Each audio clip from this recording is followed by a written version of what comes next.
Number 10. Unis the Untouchable. Unis the Untouchable, what a wild character. An oldie and a goodie. Unis actually first appeared back in the original X-Men run, making his first appearance back in X-Men issue number 8, which after hundreds of X-Men issues is pretty old at this point. Unis himself is what he sounds like. His mutant powers allow him to become untouchable when he wishes, shielding him completely when activated. This psionic repulsion shield that he can create can be as thick or thin as he wants. Unis, whose current civilian name is Gunther Bane, has also been shown to be capable of reaching through the shield himself if needed, without dropping it entirely. Pretty powerful. It's not so powerful if someone comes and tries to make the shield something you have to deal with all the time, which is how they defeated him the first time though. And friends, before we move on to our next spot on this list, if you love what we are doing here, if you love obscure X-Men villains like me, be sure to give this video a thumbs up. Number 9. Nemesis. This character rose to notoriety under a different name and is commonly referred to and known by that codename, but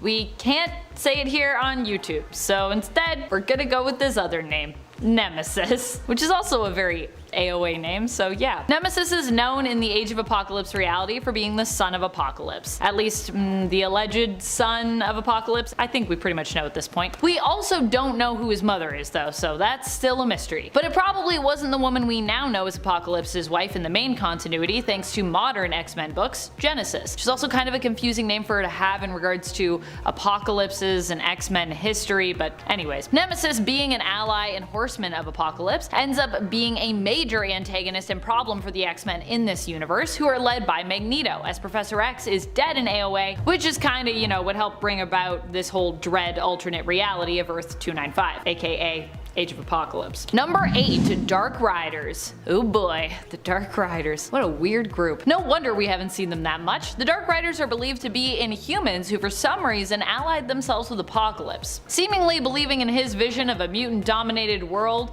and his ideology of survival of the fittest. I don't know how Apocalypse convinced them that this was a good idea, but they do seem to be pretty into it, I'd say, so I gotta assume that he was just like really persuasive and didn't just straight up threaten them. But still, it's a whole weird thing. The Dark Riders, they're weird. The original roster included team members Foxbat, Gauntlet, Tusk, Hard Drive, Synapse, and Barrage. I mean, I feel like that also just says it all. Listen to those names. The Dark Riders. Number 7. The Blob. The Blob is a villain that we don't often get to talk about on these supervillain lists. He tends to fall by the wayside, but truly he's pretty unstoppable. And when he puts his mind to something, or when he puts his body to something, he's a terribly tough villain to defeat, or even move. The Blob was one of the first villains to appear in the original X-Men series, and when he did, he gave the team of youngsters a really tough time. He also attacked them with a circus. The Blob actually didn't start out as a villain, but became one due to the influence of Professor X and the X-Men themselves. Also just thinking back and like the amount of times that the X-Men have fought circuses or been trapped in circuses, or that happens a lot. That's like a recurring theme. Initially, the X-Men attempted to recruit the Blob, but after the Blob refused to accept their offer, he managed to escape before Xavier could wipe his mind of their identities. This caused problems later on down the road, but really it was how the X-Men treated him after he refused to join, and kind of his own self-esteem, and then later his overcompensating sense of superiority that turned him into a villain. I wonder if the Blob actually could have been an ally if this whole scenario had just gone a little bit differently. The Blob is super strong, durable, and virtually immovable thanks to his ability to manipulate gravitational mass, which is pretty powerful. He also later gained a secondary mutation which gave him a liquid form, but he hasn't really exhibited a ton of control with his secondary power set. But he also has liquid form. That's on the resume of powers now. Number 6. Red Death. Also known as Kandra, Red Death currently has a very Scarlet Witch looking vibe going on, and I gotta say, I'm feeling it. And just like Scarlet Witch, she is not someone who you should underestimate. Kandra is part of the Externals, and while she isn't one of the most memorable of that mutant villain team, she's still someone who is super powerful. Technically, just being an External comes with a pretty big dose of power. The Externals, not to be confused with Marvel's Eternals, a different team entirely, are a group of immortal mutants basically. They have had various roles throughout history. One more prominent one that folks might remember Kandra from is her role as benefactress, when we learned of her history with Gambit and the Thieves and Assassins guilds of New Orleans during Gambit's miniseries. In fact, that was actually where Kandra first was introduced in the comics, making her initial appearance in Gambit issue number #1 from the 1993 miniseries. Although the way they approach that introduction, you wouldn't necessarily maybe know that that was her first appearance, because she kind of shows up like, you know me, I'm Kendra. And I'm like, do we know you? Who are you? But it's alright, she's pretty powerful. Number 5, Moira X. Moira was at one point powerful enough to have almost successfully wiped out all mutants. If it weren't for Mystique and Destiny, she would have succeeded. Even though she claimed during that past life that she only intended to create a cure to offer it to those who wanted it, Destiny knew that any mutant cure would essentially become weaponized and then forced on mutants, regardless of their own wants and desires. For those who haven't been reading along recently with the events of the current X-Men line of comics, it was revealed that Moira herself was actually a mutant whose powers were basically reincarnation in her own form. Basically, she dies and then she comes back to life as like a baby and lives her life again. But when Moira dies, she ends up being reborn as herself, but with all the memories of that past life. As such, Moira wasn't just a dangerous potential villain for the X-Men, but kind of the whole of 616, which also seems to be tied to Moira's current life, which I believe is her 10th life. Pretty crazy stuff. Moira is no longer a mutant after being cured in the 2021 Inferno series when Mystique shot her with a gun of Forge's design, which basically turns mutants into humans. But she still is a dangerous woman with a lot of information. And it was heavily implied that the creation of Krakoa was kind of all about eventually ridding the world of mutants over time, with Krakoa being like their last hurrah in terms of Moira's plan. Time will tell if Moira becomes more villainous, but I wouldn't be surprised if she did, just based on where she was heading in this story. And when or if that does happen, you better watch out. Danger is the Danger Room. The Danger Room is a villain who surfaced because they were basically being mistreated by Professor X, who had decided to ignore the fact that the training room had become sentient and was itself a technologically based mutant. Eventually, Danger decided, enough of this shit. It's time to get some sweet, sweet revenge. The crazy thing about Danger is, although we don't think of her too much, she really would be a pretty strong opponent to the X-Men, considering she trained them, and as such would know their strengths and weaknesses. In fact, I think that even is mentioned in the comics at one point. She was also considered to be an extinction level threat that caused Steve Rogers great worry in Heroic Age X-Men, which is kind of like a glimpse into his like tactical commentary diary.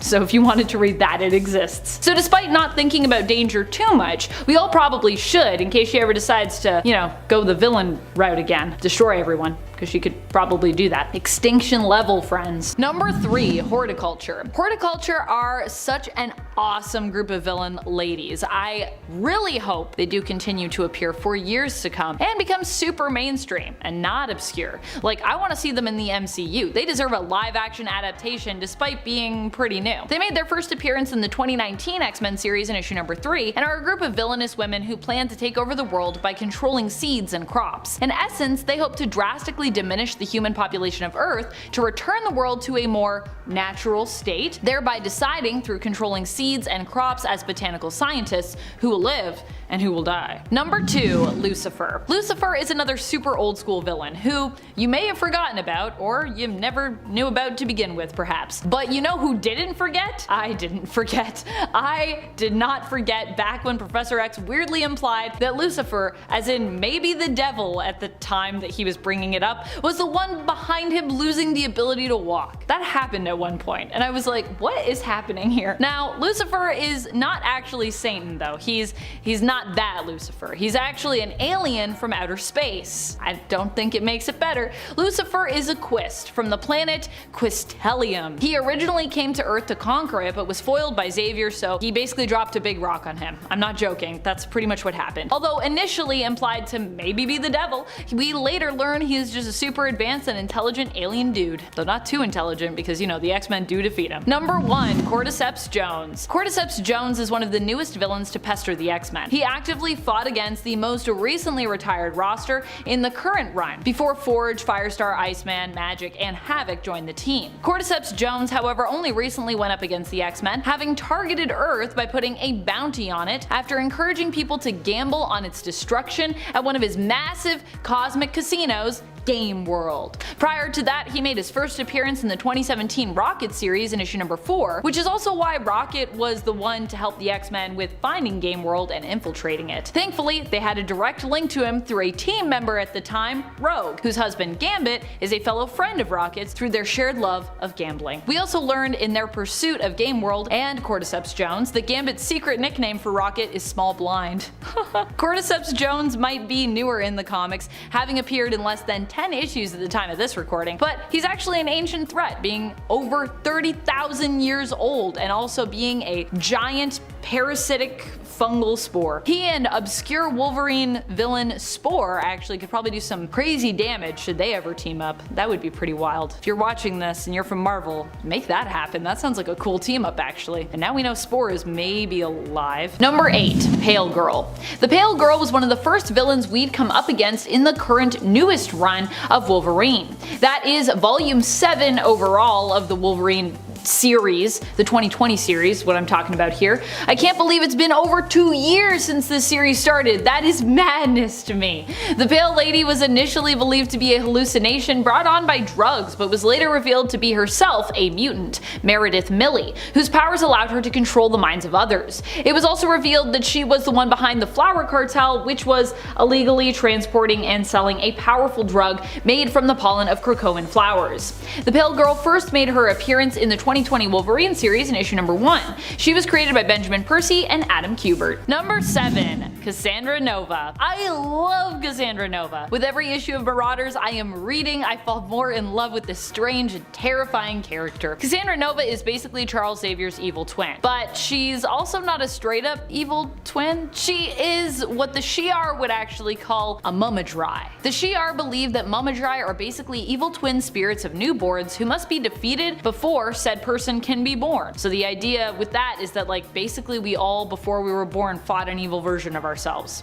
They serve to represent the exact opposite of everything that we are. So in the case of Xavier, who is often presented as being a pretty good guy, though you know, not always, Cassandra is pretty evil in comparison. While Xavier did successfully defeat her before he came into the world with his telepathic mutant powers manifesting while he was in the womb, because of his own psionic potential, Cassandra herself was powerful enough to survive this and eventually would return years later to fight against Xavier and his beloved mutants. Although in being Charles's twin, she herself is also basically a mutant, so yeah. She's a mutant, but she's also Mumadrai. Number 6. Swordbearers of Oraco.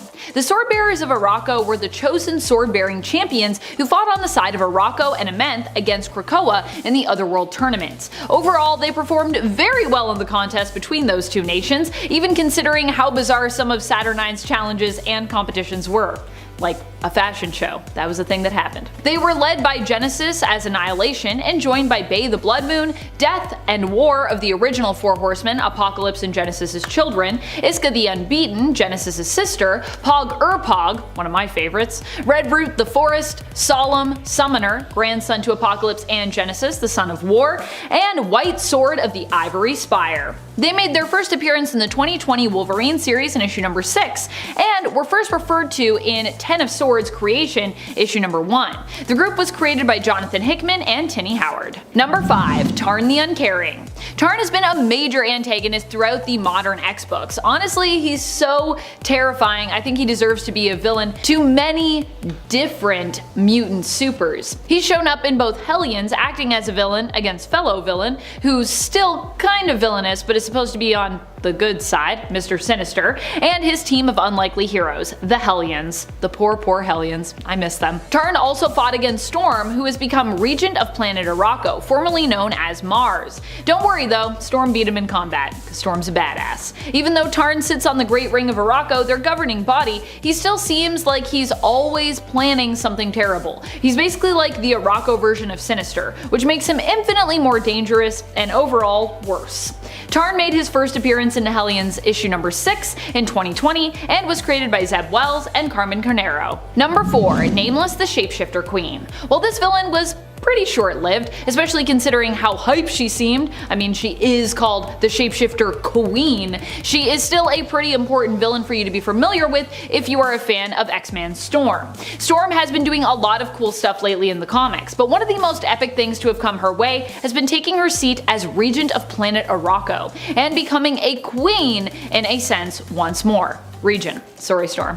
In order for her to earn her seat among the rest of the Great Ring of Oraco, she had to take down Nameless. The two fought to determine if Storm would take the seat, and Storm actually won the fight. She offered mercy to Nameless, but instead the Shapeshifter Queen decided to use Storm's power, as she had adopted Storm's form in battle, to end her own life, which seems to have stuck with Storm, who was caught lost in thought thinking back to that battle in X-Men Red issue number 1. Nameless made her first appearance in the 2021 Sword series in issue number 8. She was created by Al Ewing and Goyo Villanova. Number 3. Mystique. Mystique is someone who isn't particularly, or at least outwardly, powerful when it comes to what she's capable of or her power set, and for this reason many people have taken to underestimating her abilities. Here's why we'd advise against that. Inferno, issue number 4. In the newest Inferno series, it's revealed that while Mystique tried to play by Krakoa's rules, when she learned she wasn't going to get what she wanted from Magneto and Professor X, no matter what she did in the name of the Mutant Nation, she decided to take matters into her own hands, as Mystique so often does. Disguising herself as many different people, she was able to easily ensure that Destiny was resurrected, against the wishes of the heads of the Quiet Council. She also put into motion plans to make sure that Destiny would garner a spot on the Quiet Council, and then she almost was successful in enacting revenge on Moira X for keeping her love, Destiny, from her. Mystique here proves that not only is her power set OP, but really that her mind and sense of cunning is what makes her so dangerous, and definitely not someone to be underestimated. Number 2. Destiny. Destiny has to be one of the most underestimated villains in recent years in comics. We have seen her resurface as a considerably dangerous villain in the current X books, and I'm personally loving it. Destiny was dead for quite a few years and actually got to mostly stay dead for much of them. Her mutant power allows her to see potential futures. She can see things that might come to pass, and it seems as though the more likely the future becomes, the clearer her vision of it is. She can also see more immediate futures when in the middle of a conflict. It was because of this power and Moira's personal grudge against and fear of Destiny that she remained unresurrected. But something you really shouldn't underestimate when it comes to Destiny is the power of love. Mystique was already told by Destiny before her death that if there came a time when mutants could be resurrected and they refused to bring her back, that Mystique should basically burn this new world to the ground. And Mystique's love of Destiny gave her the motivation to basically bring Krakoa to its knees with her machinations to not only return Destiny, but also put her in a position of power. Precogs and love are a powerful mix. Number 1. Madeline Prior. Of course, I have to include the Goblin Queen. Madeline Prior is a woman who seems to easily be forgotten and shelved, which is surprising considering how great of a threat she posed in the original Inferno event. Currently in the comics, Madeline Prior is making a comeback, returning at the end of the Hellion series after being killed as part of the comic's first arc. The Madeline Prior that was killed was definitely feeling pretty evil and threatened to destroy the entire Hellions team before they even started. The returning Madeline, who has been resurrected by the Five, is at least putting on appearances that she's more level-headed, but in reality it seems the dark side of her still bubbles just beneath. Madeline Prior has threatened the entire world with her dark rituals and demon pacts before, and she's a clone of Jean, so although she often gets forgotten and downplayed, she really shouldn't be, considering just how dangerous and powerful she is, because Jean is also that, and Maddie is also that too. She has the potential, at least. Often people try to downplay Maddie because she's a Sinister created clone, but that feels very unfair. She's also got like a spark of the Phoenix Force in her, so should that count for something? I think so. Kicking off the list at number 10, we have Mojo. I'll start this list off with a rather fun one. Not that any villain isn't fun, but when Mojo's involved, it always gets a little too weird in some way. He made his first debut in Longshot issue 3. Mojo is known for using Earth as forms of TV entertainment for the universe. So we're all actors. I'm in your screen right now. I'm actually part of Mojo's universe. I'm not even real. And his power increases the more viewers that he gets for this interdimensional TV show. So if you subscribe and like this video, maybe I'll get more powerful too, who knows? He's part of a race called the Spineless Beings. They're from a planet called Mojo World, of course, inside a pocket dimension called the Mojoverse. so it's all about him. We get it. He messes with the Avengers in a pretty dramatic way as well, especially in Avengers Annual 1, The Avengers of the Supernatural. Wow, there is a title right there. So in this issue, Mojo abducted the Avengers and created another supernatural version of the team. And if that wasn't weird enough, he made them participate in this reality show called Martian Transylvania Superhero Mutant Monster Hunter High School, which is just a mouthful. Basically, the mutants of the Unity division were goths, the others were football players and cheerleaders, and the Avengers of the Supernatural were nerds. So he likes to play it weird. And before we continue on with this list of Avengers villains, guys, if you want to go ahead and give us more power by giving us a like down there, and if you haven't subscribed already, you might as well click that, and then you can see all our videos pop up. We do all the work for you. We'll just show up in your phone. Number 9, the Leader. Samuel Stearns, aka the Leader, made his first debut in Tales to Astonish issue 62. He was working one night at a chemical research plant, and when he was moving canisters of waste material, one of the canisters broke open, covering him in gamma radiation. God, everybody is so clumsy in comics all the time. Just so many spills. So of course, after the spill, Stearns survived just like Banner did after his gamma accident, but the only difference was it affected him in a much different way. See, he didn't get angrier, he got smarter and smarter, because now his brain could absorb so much more and more information. It actually got to a point where his physical body started to mutate. So now he has this giant green brain head. His head just keeps getting bigger and bigger. It looks like a gushy balloon, just about to pop any second. Of course he's a villain. Look at his head. I mean, no offense, but come on, I'd be upset too. That's all I'm saying. I'd be pretty upset. He started to refer to himself as the Leader, using his intellect to become a criminal mastermind, and he clashed with the other Gamma guy, Banner. In fact, he actually ruined Betty and Bruce's wedding once. He's kind of a jerk. But he's gone after the Avengers as well. When the Red Hulk gave Stearns red gamma treatment to enhance him even more, becoming the Red Leader, he became a member of the Thunderbolts. Number 8, the Mandarin. Ah yes, the first time Marvel told us that the popular enhanced individual was actually an actor all along. The Mandarin. He was in Iron Man 3, kind of. I mean, I'm including him on this list because that version wasn't even close to what he's really like. He made his first appearance in Tales of Suspense issue 50. While exploring the inside of a cave in the Valley of the Spirits, he found an alien ship and a passenger still in there as well, named Axon Carr. But while he was there, he also saw 10 rings, these powerful rings, each representing a new power. So he took them, because he's a villain. Then after finishing off the alien pilot, he began to study these rings and he began mastering them as well. So if he wears them all at once, his mind will be reached by the spirits trapped within the rings. Yeah, he's a pretty sick villain. And then in Iron Man 3, his name's Trevor and he just crushes beer.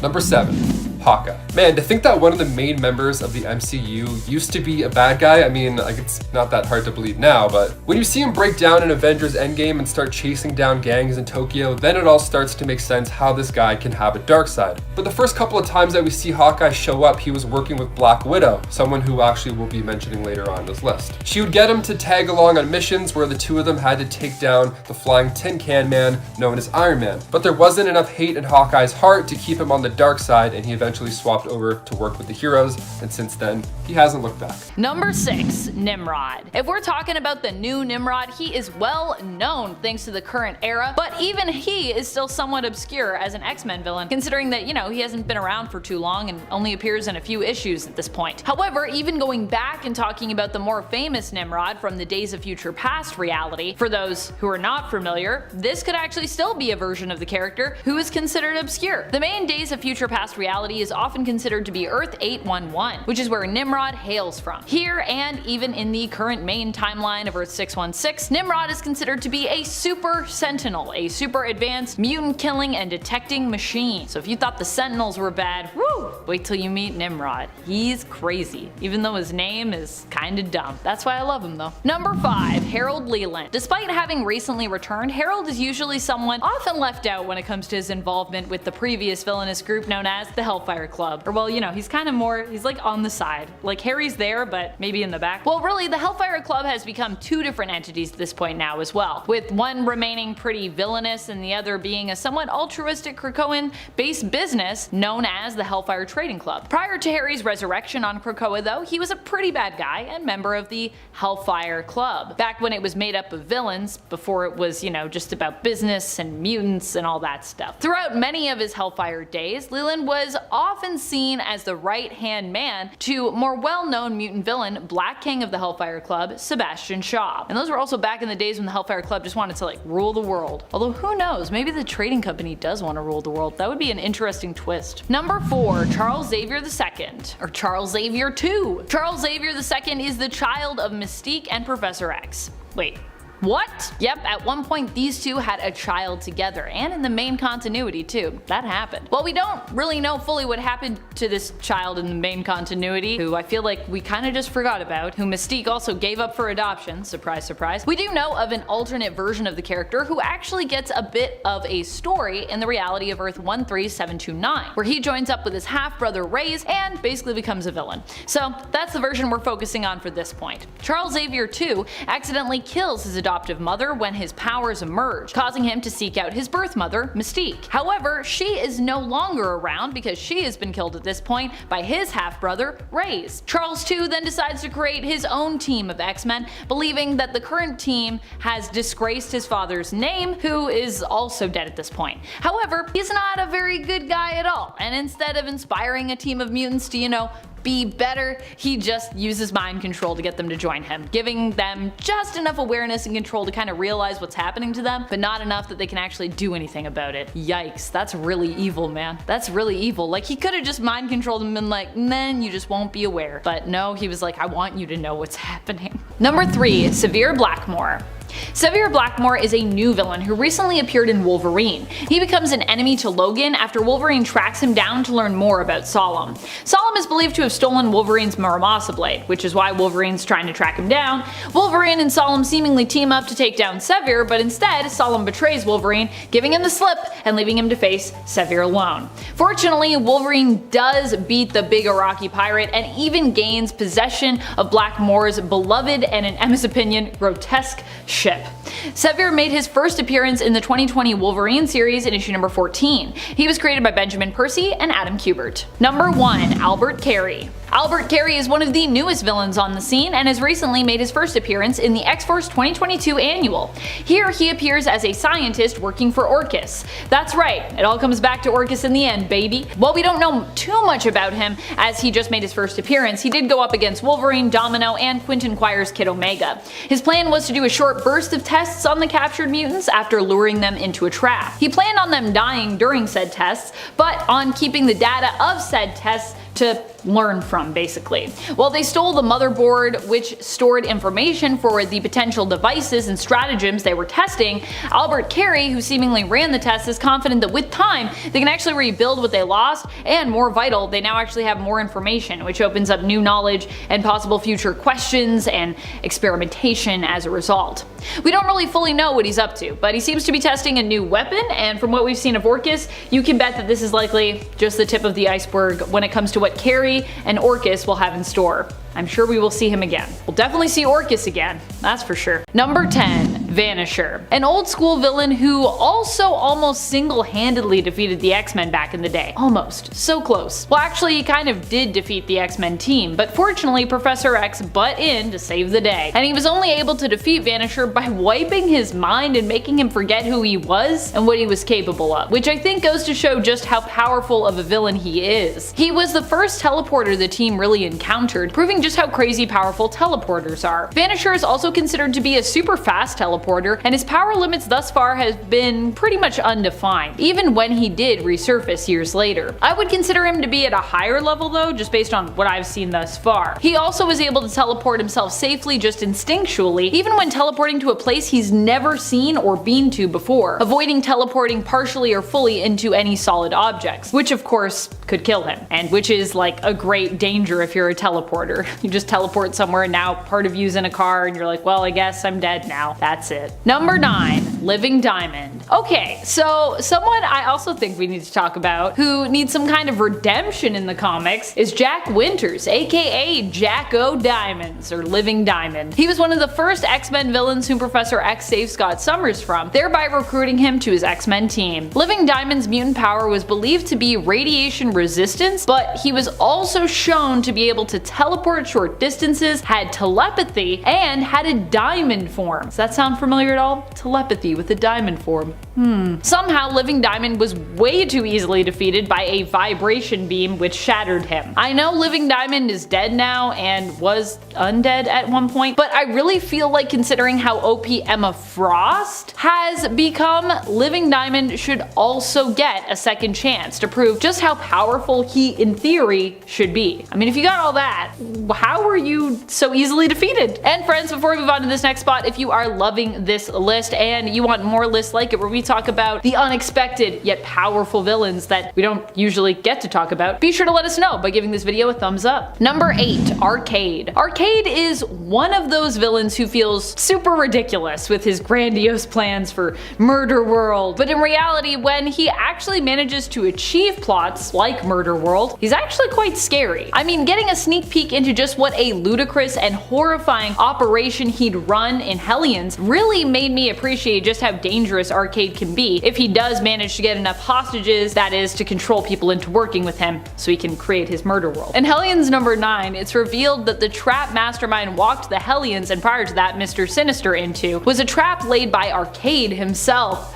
Gasp, what a reveal. Arcade's plan was to use Sinister's Hellions as leverage to encourage Sinister to work for him. Sinister didn't really seem to actually care about the Hellions, and he basically just agreed outright, although Arcade still chose to forcefully remove some of his teeth for fun before putting him to work. He wanted Sinister to make clones for him for Murder World, and had his plan worked, it would have been a real horror show. However, Sinister made a counteroffer to Mastermind, and instead the two double-crossed Arcade. Still, that whole 3-issue arc made me believe in the power of Arcade. Like, if he has the right allies, he could be really crazy. I'm here for some sort of plot where Arcade tries to just turn the world into Murder World or something.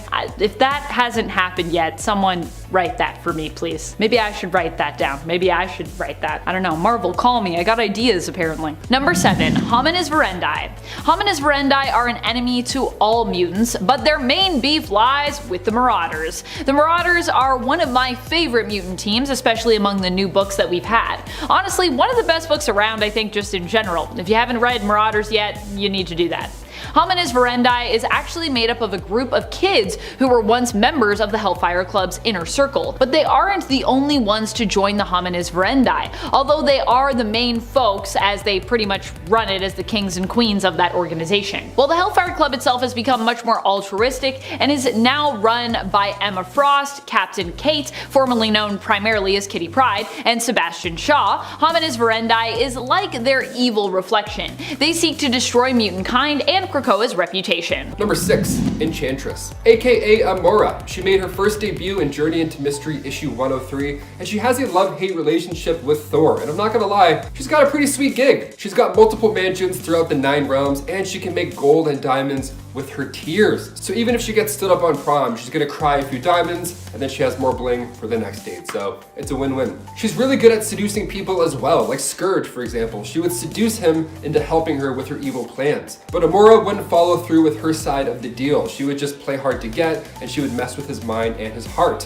Now in the comics, she was sent by Odin to take out Jane Foster, but when she tried to attack Jane, of course, her love Thor intervened, and that's when she was banished to Earth by Odin. And then her next logical step as a villain is to join the Masters of Evil and get in line for taking down Thor or any of his annoying super teammates. Her tool is seduction, just one kiss, and that's all it takes to make you fall under her control. She doesn't have too much experience with hand-to-hand combat because she doesn't really need it. She just gets other dudes to fight her battles for her. What a boss. Number 5, Kang. This guy we can actually look forward to knowing more about soon, as he's confirmed for the next Ant-Man sequel with actor Jonathan Majors set to play him. But just who is Kang the Conqueror? Why is this a big deal for the Avengers? Well, he made his first appearance in Avengers issue 8 back in 1964, and Kang has seen many centuries. His powers allow him to travel through time, and his futuristic suit of armor is built with weapons that can take on beings from any of those timelines. He's super smart and of course travels with armies, with each warrior equipped with the same armor and weaponry, so the fights aren't exactly easy by any means. The time travel stuff also doesn't come without consequence either. See, as Kang travels more and more through time, he creates time-displaced duplicates, and with the cosmic multiversal route that Marvel's going with now in the MCU, and especially with Loki's show,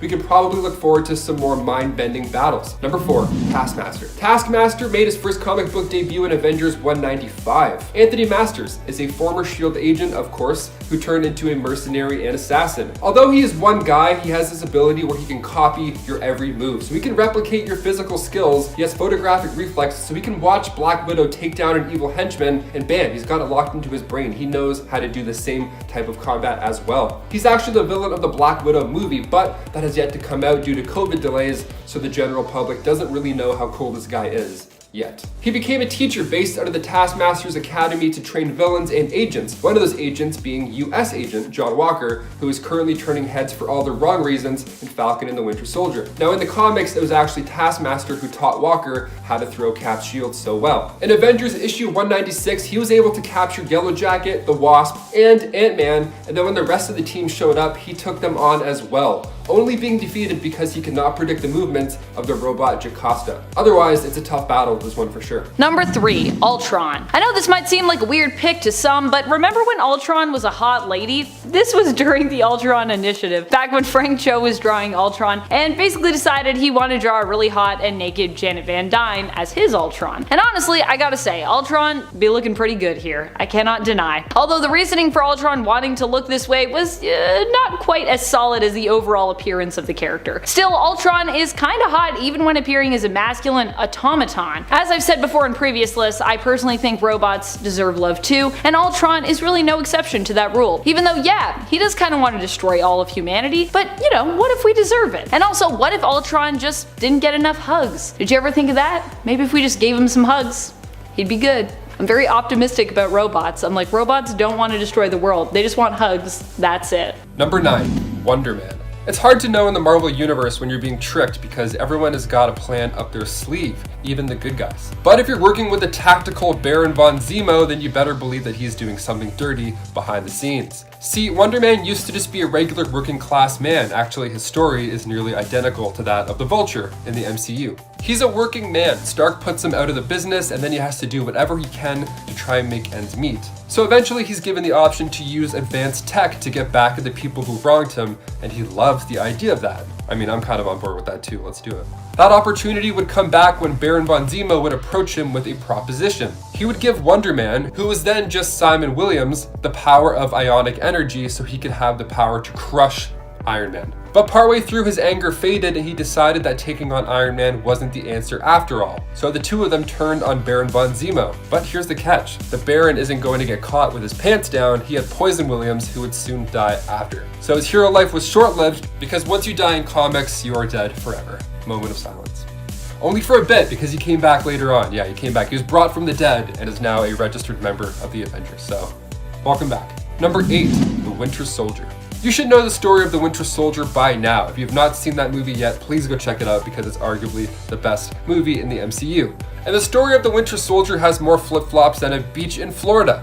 The Winter Soldier was formerly Bucky Barnes, the best friend and right-hand man of Captain America. A tragic accident would have him fall to his death, or so Steve Rogers thought. It turns out Hydra got a hold of him and used some experimental tech to not only give him one of the most badass robotic arms that I've ever seen, but they also brainwashed him to be a living weapon. They used his advanced war training and then embedded him with Hydra assassination techniques. He was then frozen over and over again, only to be thawed out when Hydra needed to send him out to kill somebody. But eventually he would cross paths with Steve Rogers and the old memories would come flooding back to him. He would fight back against his Hydra programming and turn to become a good guy, even if he had to fight Iron Man to do it. Number 7, Grandmaster. The Grandmaster in the comics is known as one of the Elders of the Universe. He actually made his first appearance in Avengers issue number 69 back in the day. He quickly became known as an Avengers villain when he challenged Kang to a game where they would each pit their own team of champions against one another. Kang chose the Avengers as his champions in the fight, and Grandmaster made his own team himself, dubbing them the Squadron Sinister. You might actually recognize that team as an alternate version of them also appeared in the comics recently during the Heroes Reborn event, where they were known as the Squadron Supreme. Although Grandmaster isn't particularly sexy in the comics, his MCU counterpart is quite attractive as he's portrayed by one of the most handsome and charismatic men alive,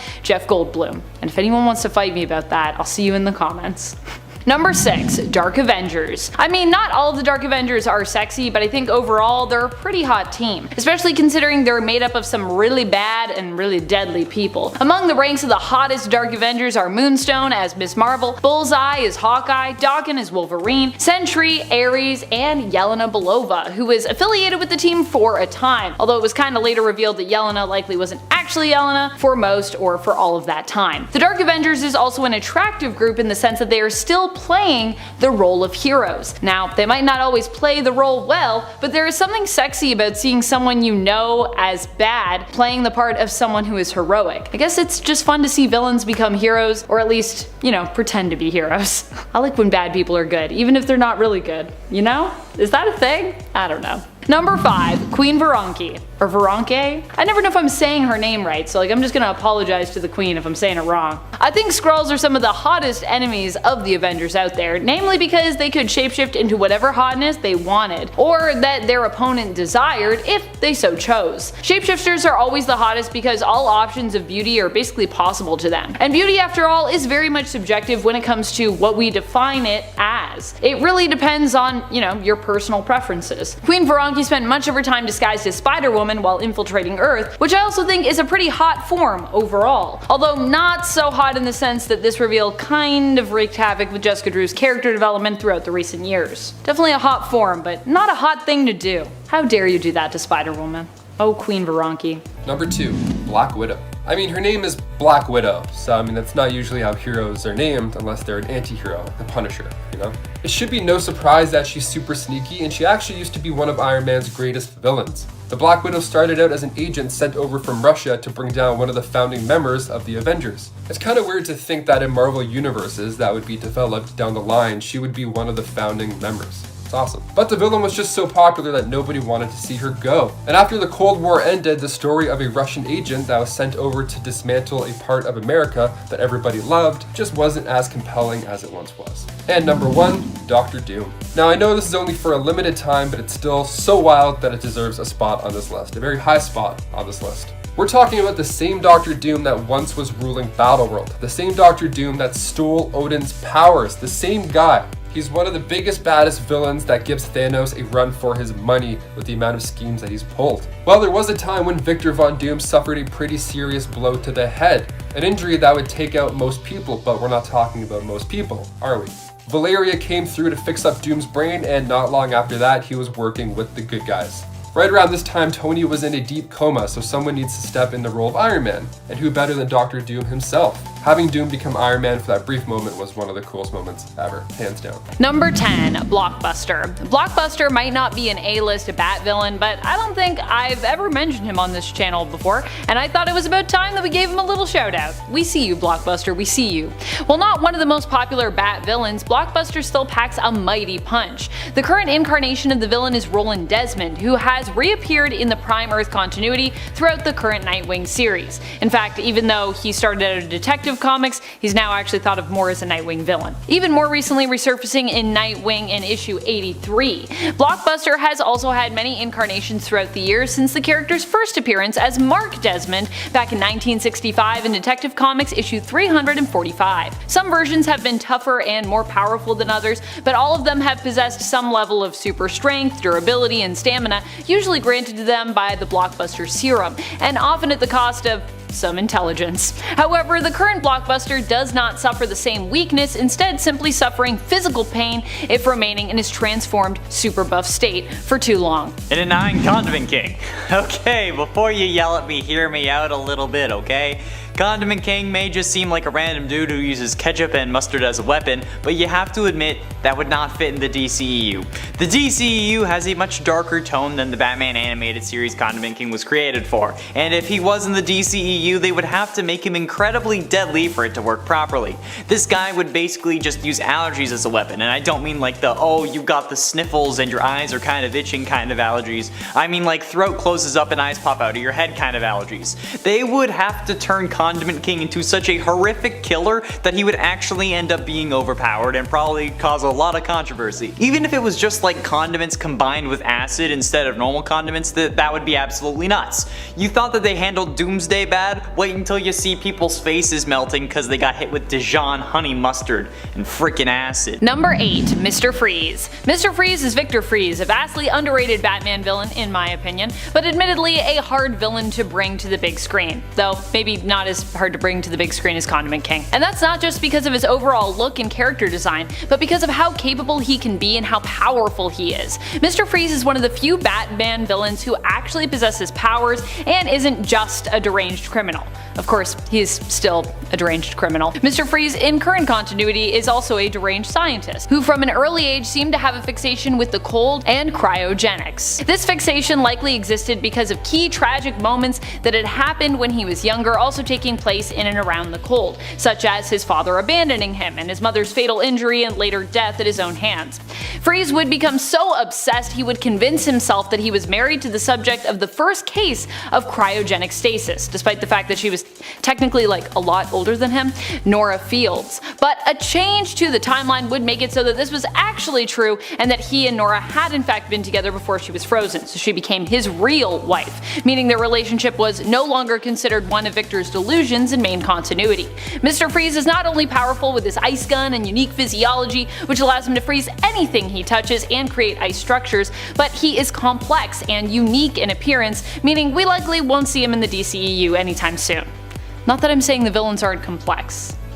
That wasn't like a sick burn to the DCEU or anything, just to be clear. Coming in at number 7, we have the intelligent zombie, Solomon Grundy. Inspired by a 19th century English nursery rhyme, Solomon Grundy was born centuries ago as a wealthy merchant, but after being murdered and having his body dumped in a swamp with mystical properties, he's now cursed to constantly be resurrected with slightly different properties each time. Usually being depicted as an incredibly physically strong zombie, Grundy is also incredibly resilient to both magic and physical damage, meaning that every time he's faced by either Batman or Superman, they need to figure out a clever new way to defeat him. Solomon Grundy has always been a dependable muscle for other villains throughout the years, but it would be nice to see him take more of a starring role in an upcoming Batman story. Coming in at number 6, we have Catman. Yep, that's not a typo, there's an actual Batman villain named Catman, and we'd love to see more of him in the comics as he continues to walk the fine line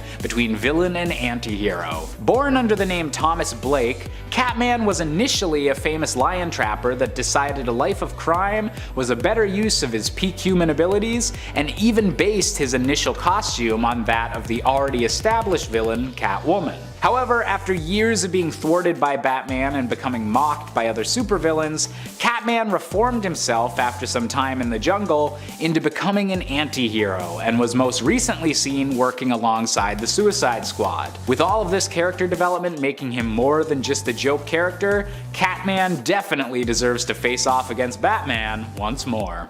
Coming in at number 5, we have Mr. Bloom, the plant-based villain. With the ability to plant seeds within people that would grant them incredible superpowers but at the cost of their lifespan, Mr. Bloom threw Gotham into chaos during a period where Bruce Wayne was unable to be Batman and Commissioner James Gordon had instead taken up the cape and cowl. The coolest thing about Mr. Bloom wasn't just the unique look of his powers and his visual design, but how they were able to manipulate the people and villains of Gotham into a new status quo so easily. Seeing this villain have a rematch with Bruce Wayne, or even get to interact more with the similarly plant-based Poison Ivy, seems like an obvious choice for a comeback, and I can't wait to see what this villain does next. Coming in at number 4, we have Prometheus. While not an alternate reality version of Bruce Wayne like several other villains on this list, Prometheus is still a dark reflection of the Batman, given that he had to watch his criminal parents be gunned down Bonnie and Clyde style by Gotham City police forces. Waging war against law enforcement and justice of any kind, Prometheus is made all the deadlier with his helmet that allows him to download fighting skills directly into his brain. It's this deadly combo of physical prowess and ideological differences that make Prometheus one of the more interesting Bat villains, and someone who definitely needs to be featured more often. Number 2, Poison Ivy. Poison Ivy is one of my favorite characters in the Batman universe, period. And also coincidentally one of the most powerful villains I think that currently exists in Batman's wheelhouse. She is brewing up something huge lately in the Batman comics and has threatened basically the entire world on multiple occasions, but also has sought in the past to remind people of why she strikes out as an eco-terrorist, at times working with international science communities and political meets to fight against global warming and work towards preserving important parts of our ecosystem. However, while Poison Ivy will be coming to the Arrowverse on CW, we still have yet to have a casting for her in the DCEU, and this could be because Pamela Isley is just too crazy complicated and OP to show up there. After all, she has proven before how hard she is to take on in the comics. When she took over the world, it seemed almost nothing initially, not even Batman, would be able to stop her. And at 10, Professor Pig. Professor Pig originally debuted in the alternate reality story of Batman number 666, which I love, as a corpse, which I love even more. However, he was introduced as a recurring character in 2009 in Batman and Robin number 1. In Batman Reborn, Laszlo Valentine was an extreme circus mob boss until something turned him into Professor Pig, leading him to begin funding his scientific experiments by selling narcotics to the criminal underworld. Because of course he did. All in all, he's an extremely disturbing villain and makes me think about why people aren't actually afraid of pigs. If you put me in a room with this guy and his pet pig, I would be scared of both. Professor Pig, if you couldn't already tell, wears a pig mask despite him spelling pig incorrectly in his name, along with a butcher's apron and what at times appears to be some form of thrown together surgical outfit, like if he was trying to get a last minute Halloween costume. It's freaking weird, okay? And he ends up brainwashing and controlling various people, and then he ends up calling them Dollatrons. Honestly, I don't know what I would do, okay? I would just run away from this guy. And at 7, Scarecrow. The Scarecrow has made an appearance in the Dark Knight movies, however, those aren't in the DCEU, at least yet. Until this point, the closest we've gotten is the Fear Gas from the Arrowverse crossover event of Elseworlds. However, that gas made some insane hallucinations that ended up with the Flash, who at the time was Oliver Queen's, speed to be useless, which would be incredibly overpowered when it comes to the rest of the DCEU. When Oliver and Barry were fighting, Barry was landing hits on Oliver despite not having his super speed, and Oliver wasn't knocking Barry away with super speed punches. This being used on a greater scale, like we would see Scarecrow do in an actual movie, would absolutely destroy the world, especially with heroes like Superman and Martian Manhunter. And we know that this is how the Scarecrow's gas would operate in the DCEU, because thanks to the Crisis on Infinite Earths crossover, we got confirmation that Ezra Miller's Flash and Grant Gustin's Flash exist in the same multiverse. Or perhaps the cinematic universe exists within the antimatter universe. It would explain the darker themes. Either way, we know that's how the gas would work, and that would be a little too much to handle in one movie. Number 6, Loki. Now, never an official member of the Avengers, he didn't stand with them when every hero in the MCU teamed up to storm Thanos' army and save the universe, but he did some of the most heroic acts that set everything up so the Avengers could save the day. He summoned Surtur so that he could take out Hela, he teamed up with Thor to save the people of Asgard, and he even threw his life on the line to try and kill Thanos. The guy's time as a hero is pretty short-lived, but he did come through when it counted, and I think the Avengers will look back at him as one of the most heroic members of them all. Just saying. Number 5, Red Hulk. I really love the Hulk's villains. You have the leader, which kind of represents the opposite of the Hulk, all brains with very little brawn. But then so many of his other villains are just like him but slightly different, and I wouldn't have it any other way. Let's just get 2 cannonballs and fire them at each other and see what happens. Boom. The results are usually pretty explosive. Well, if you didn't know, Red Hulk is the general who always wanted the Hulk dead. Thaddeus Ross. I guess he went down the if you can't beat him, join him line, thinking that when it came to taking out the big green beast, he was actually able to keep his identity a secret, but once it was finally revealed who he was, it would be Captain America that would team up with him. With the two of them having a military background, it kind of made sense. It also made sense for the Red Hulk to become a hero. Thaddeus wasn't that far off in his quest to stop the Hulk, even though the big green beast is a force for good most of the time. He would be seen as a threat to everybody else around him. And Thaddeus seemed to have better control over his version of the Hulk than Bruce ever did. Number 4, Namor. It doesn't matter what comic book universe you're in, You gotta have a fish dude. That's just a staple of how everything works. That's it. And for the Marvel Universe, we of course have Namor. The Submariner, he was actually one of the original villains in Marvel. The dude's pretty old, with his first comic coming out in 1939. He's the ruler of Atlantis, and he didn't like the way things were handled on the surface, so he decided to duke it out with the people walking on land. Turns out that he wasn't a match for the people on the surface, so he decided to join them. He would eventually team up with the Avengers, but even though he was now fighting side by side with them, he's always had a superiority complex when it comes to dealing with surface-dwelling super people. And even though the Avengers saw him as an ally, when push came to shove, he would ditch them and team with the X-Men to try and take down the Avengers. He even flooded Wakanda, which seems like a bit of an overreaction. He's always had a sore spot when it comes to the Black Panther. I think maybe it's because he hates seeing a surface civilian as advanced as Atlanteans. Could be. Number 3, Mephisto. While on the topic of characters that we wanted to see in the MCU, I of course gotta talk about the devil himself. He made his first appearance as a serpent in Bible Tales for Young Folk issue 1, but he made his first full appearance as Mephisto in Silver Surfer issue 3. I don't think I have to explain too much about this guy or why he's a threat. I mean, he's Satan. He's the literal devil of the Marvel Universe. He lives comfortably in hell with lesser demons that serve him. The reason we thought we were gonna get Mephisto in WandaVision goes back to something he did in the comics, which was kind of a big deal. The comic was Avengers West Coast Volume 2, Issue 52. We find out the truth behind Scarlet Witch's children, Billy and Tommy, who were in WandaVision. Now it turns out the 5 pieces of Pandemonium's soul were actually Mephisto. So Mephisto tricked Pandemonium and gathered beings possessing the appropriate fragments, and 2 of those 5 fragments just happened to be children of the Scarlet Witch and the Vision. So when Pandemonium arrived, he took the kids, which in turn gave Mephisto full strength, and this left Scarlet Witch having a breakdown. Mephisto's awesome. His deals are always crazy. Like after the comic Civil War, when everybody knew Spider-Man's identity, Spider-Man had to make a deal with Mephisto in order to save Aunt May because she got shot because he revealed his name to the public. So he's pretty wild. That's just one of many, many horrible deals. Number 2,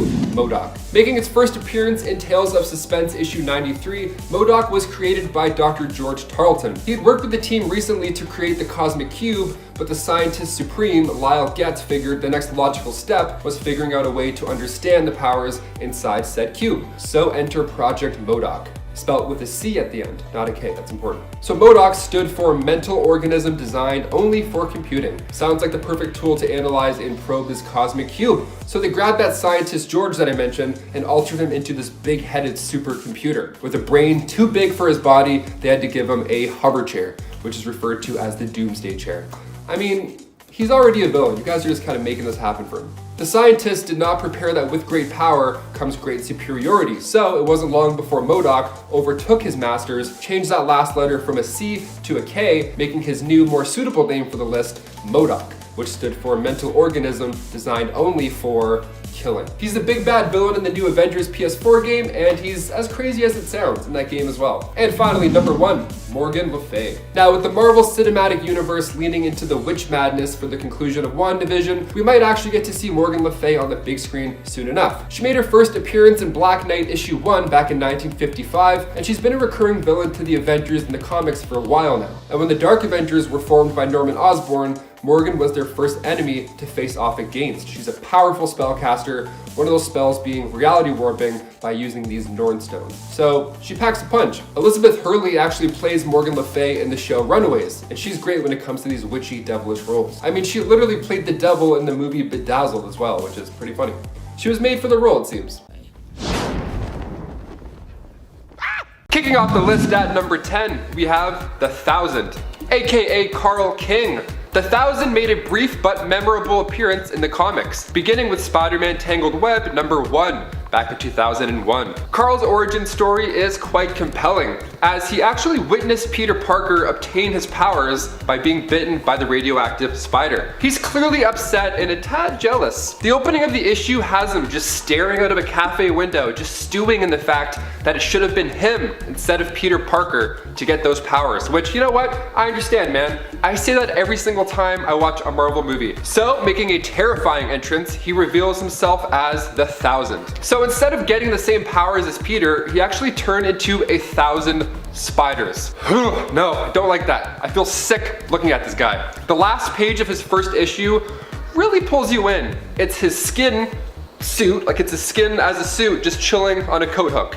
while he takes over Miss Peyton, even revealing that he ate her from the inside out. He's a bunch of spiders that take over your body. No wonder we didn't hear much about this guy. Yuck. Next, get out of here. And before we move on with our list, guys, if you haven't already, please toss us a like down below. It's a big help to us here at our secret underground bunker. Thank you so much. Okay, back to these crazy villains. Number 9, Morbius. Morbius isn't always a Spider-Man villain, but he did start out in the comics that way. Although he is more of a neutral figure inherently, his pseudoscientific vampirism and bloodthirst often put him in the villain category, and put him in conflict with none other than Spider-Man. Which I also kind of get, considering that the first time they met, like most old school comics, they had some miscommunication which led to a fight between Morbius, the Lizard, and Spider-Man. And during the fight, everyone seemed to miraculously discover they needed the other's blood to become cured from their ailment. And so the blood wars began, and the stealing and baiting of blood would become a common trope for the sometimes villain known as Morbius. He's like a blood bandit. He loves to steal that blood. Coming in at number 8, we have Swarm. Oh, you thought I was done with disgusting Swarm villains.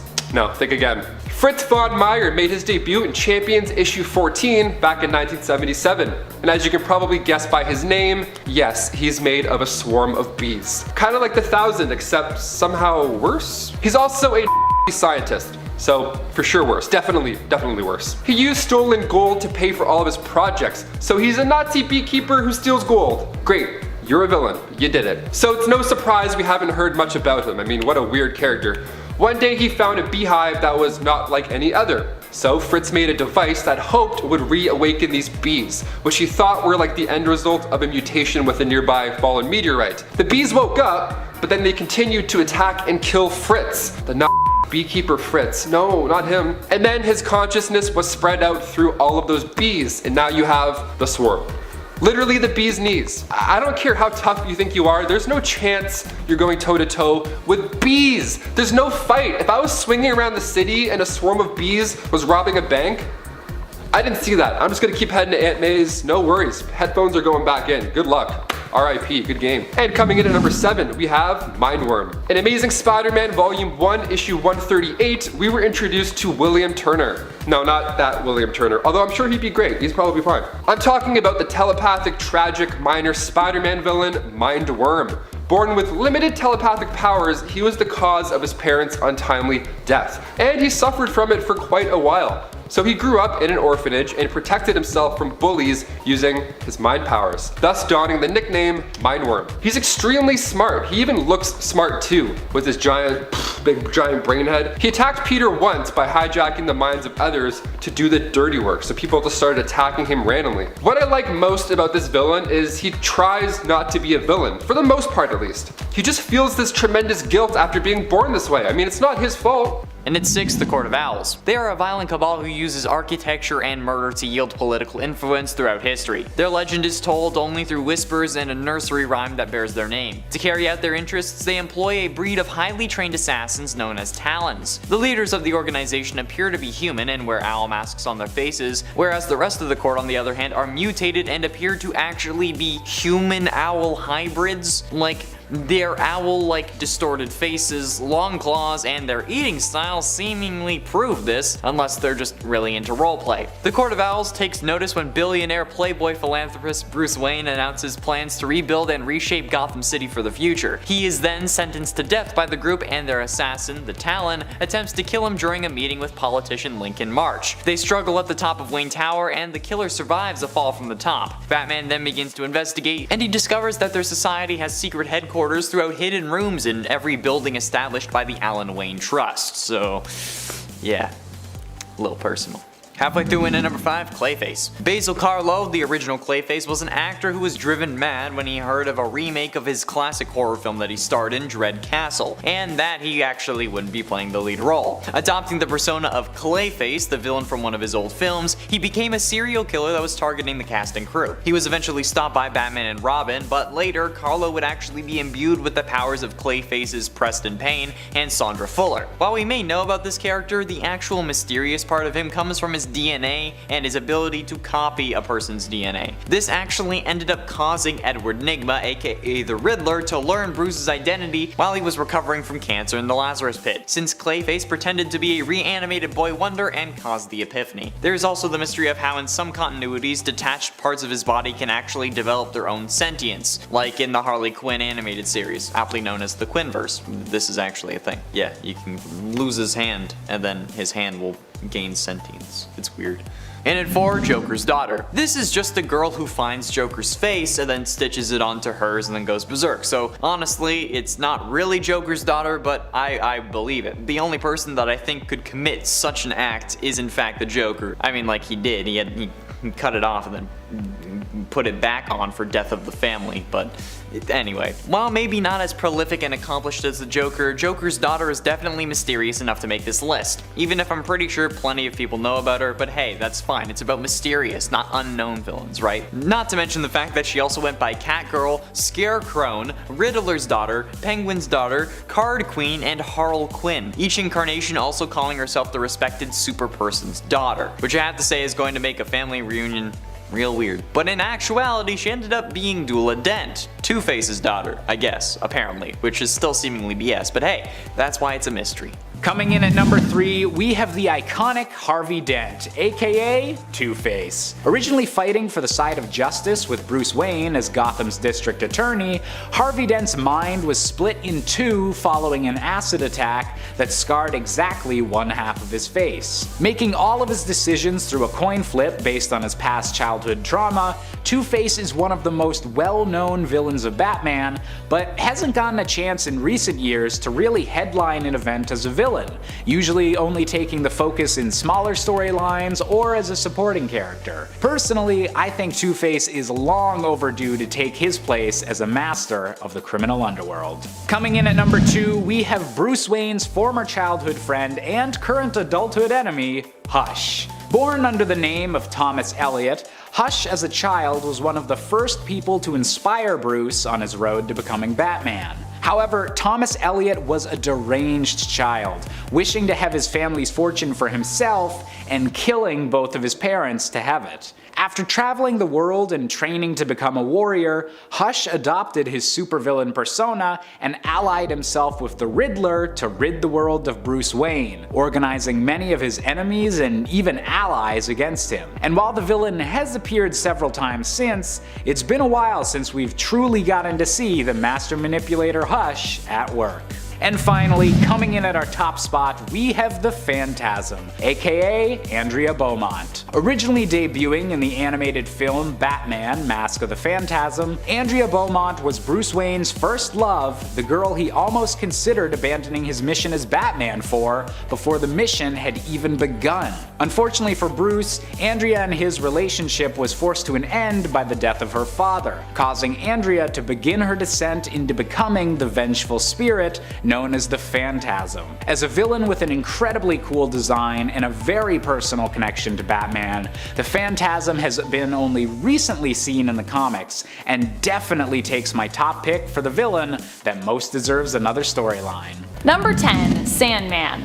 Sandman has always had a kind of tragic story. He was a criminal who was in the wrong place at the wrong time, and due to radioactive exposure was granted his sand shape-shifting abilities. He hasn't always been a villain, and sometimes strives to become a sort of hero, though he usually ends up becoming a criminal once more in the end, tragically. He even has been known to be a sometimes friend of the Fantastic Four's Ben Grimm, aka The Thing, and Spider-Man. One dark story involving Sandman took place during one of the many times he fought Spider-Man. Spider-Man usually had creative and sometimes twisted methods when it came to how he chose to defeat Sandman. He vacuumed Sandman up at one point, tossed him into a wind turbine, and he's even set him on fire. But Spider-Man also at one point exposed Sandman to an experimental chemical substance, which caused Sandman to become insane and also caused him to become severely dirty, as dust and garbage and debris became attracted to him and entangled within him. The worst part of this was when Sandman pleaded with Spider-Man to fix him as his mental state continued to worsen and deteriorate. And initially, Spider-Man was actually a jerk and refused to help. Pretty messed up. Number 9, Vermin. Vermin was a Spider-Man villain who really only became such because of previously being abused by others throughout his life. Edward Whalen, as a young boy, was severely mistreated by his father and ended up running away because of this. He then ran into Baron Zemo and Arnim Zola and became the victim of their experiments, which transformed him into a rat-like humanoid creature. They sent Vermin on a mission to eliminate their enemy, Captain America. This conflict eventually led him to be apprehended later on by both Captain America and Spider-Man, who ran into Vermin in New York City. Vermin would also become the prey of Kraven during his last hunt, and from there would end up becoming allies with Spider-Man actually. Number 8.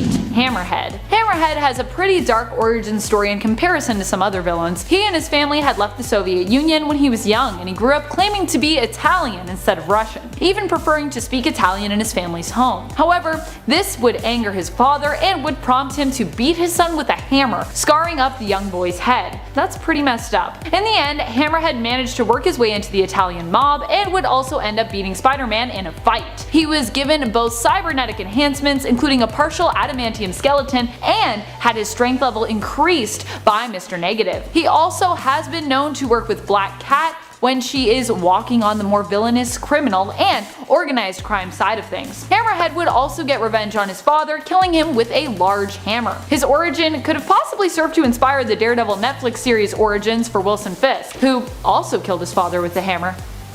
Number 6. Bane. Bane is known for being one of Batman's all-around strongest villains, but let's not forget that Bane also brings smarts to the table. Okay, so maybe not if we're counting the Harley Quinn animated series version of Bane, but comic book Bane at least is known for also possessing a brilliant mind. A lot of people forget that about him. He was the mastermind in fact behind the death of Alfred, which was also part of his scheme to break the Batman in a much more all-around way. Granted, he also took out Alfred because his demands were not being met. He'd basically ordered Batman not to make a rescue attempt, but then Damian Wayne did make a rescue attempt because he didn't listen to the warning that was given to them, and so Alfred died by Bane's hands after Damian's attempt failed. Bane, being such a massive man of muscle, also makes it hard to bring him to life. He's not only a hard villain to write, but he's also a difficult one to cast and depict as well, because he just looks like literally a brick house. Halfway through into number 5, Arkham Knight.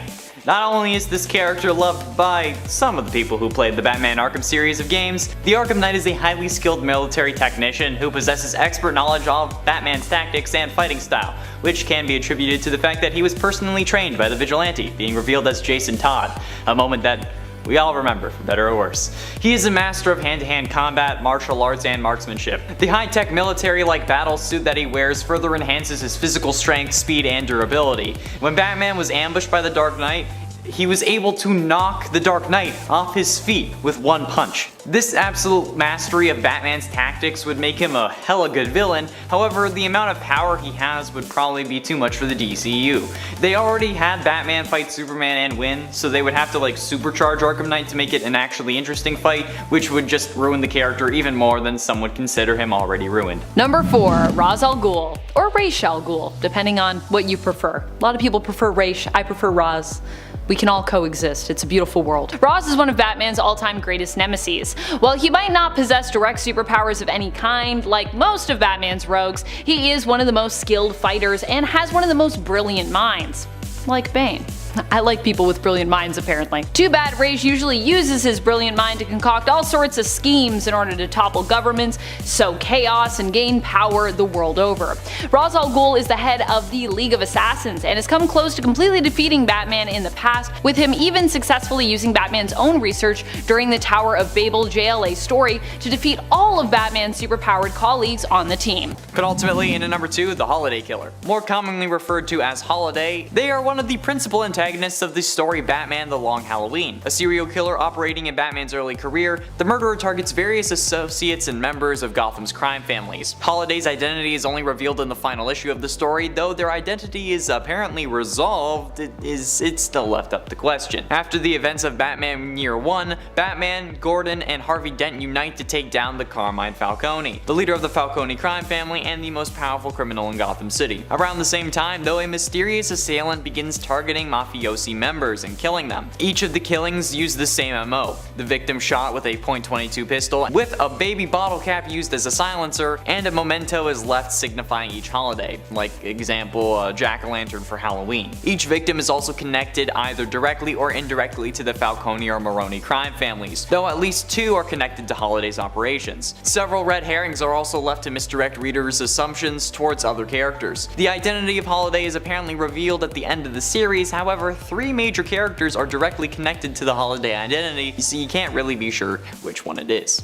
Finally, in at number 1, the Joker. The Joker has undergone many revisions since his 1940 debut. The most common interpretation of the character is that of a man who, while disguised as the criminal Red Hood, is pursued by Batman and falls into a vat of chemicals that bleaches his skin, colors his hair green and his lips red, and then drives him insane. I mean, I don't know how it would bleach your skin, color your hair, and then change the color of your lips, but hey, whatever. The reasons why Joker was disguised as Red Hood and his identity before his transformation have changed over time. However, the lack of solid, consistent origin is only part of what makes this character so mysterious. During the Darkseid War storyline, Batman uses Metron's Mobius chair to find out what the Joker's real name is. The chair's answer though leaves Batman in disbelief. It's only revealed what it said in the DC Universe Rebirth one-shot, where Batman informs Hal Jordan that the chair told him that there were actually 3 different Jokers, not just one. This revelation was the basis for the miniseries Batman 3 Jokers. 3 Jokers reveals that the 3 Jokers who work in tandem include the Criminal, which is the methodical mastermind based on the Golden Age Joker, the Clown, which is a goofy prankster based on the Silver Age Joker, and the Comedian, a psychopathic killer based on the Modern Age Joker who is obsessed with Batman. So yeah, certainly a mysterious character who has stood the test of time, and that's partly why people love him so much. You knew he was going to be on this list. Coming in at number 10 as a bit of an honorable mention is the Batman Who Laughs. Now, the reason this villain is only getting an honorable mention is because he's relatively new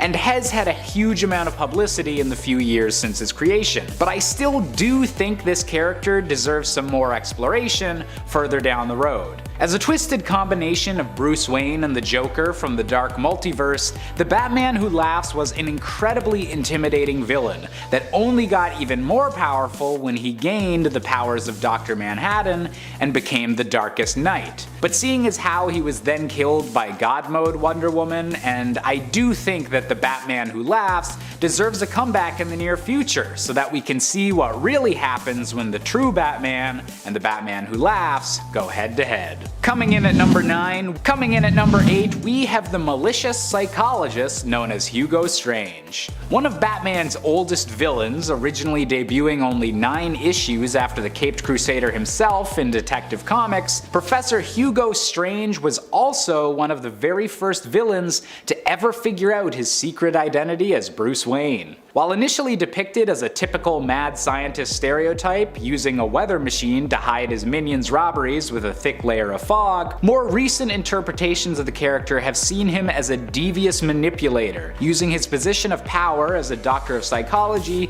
to examine the criminals of Arkham Asylum and scheming to gain power in Gotham City. It's this emphasis on mental ability rather than actual superpowers that makes Hugo Strange such an interesting villain to deal with, and why he definitely deserves to come back in a major Batman storyline. And at 7, nobody.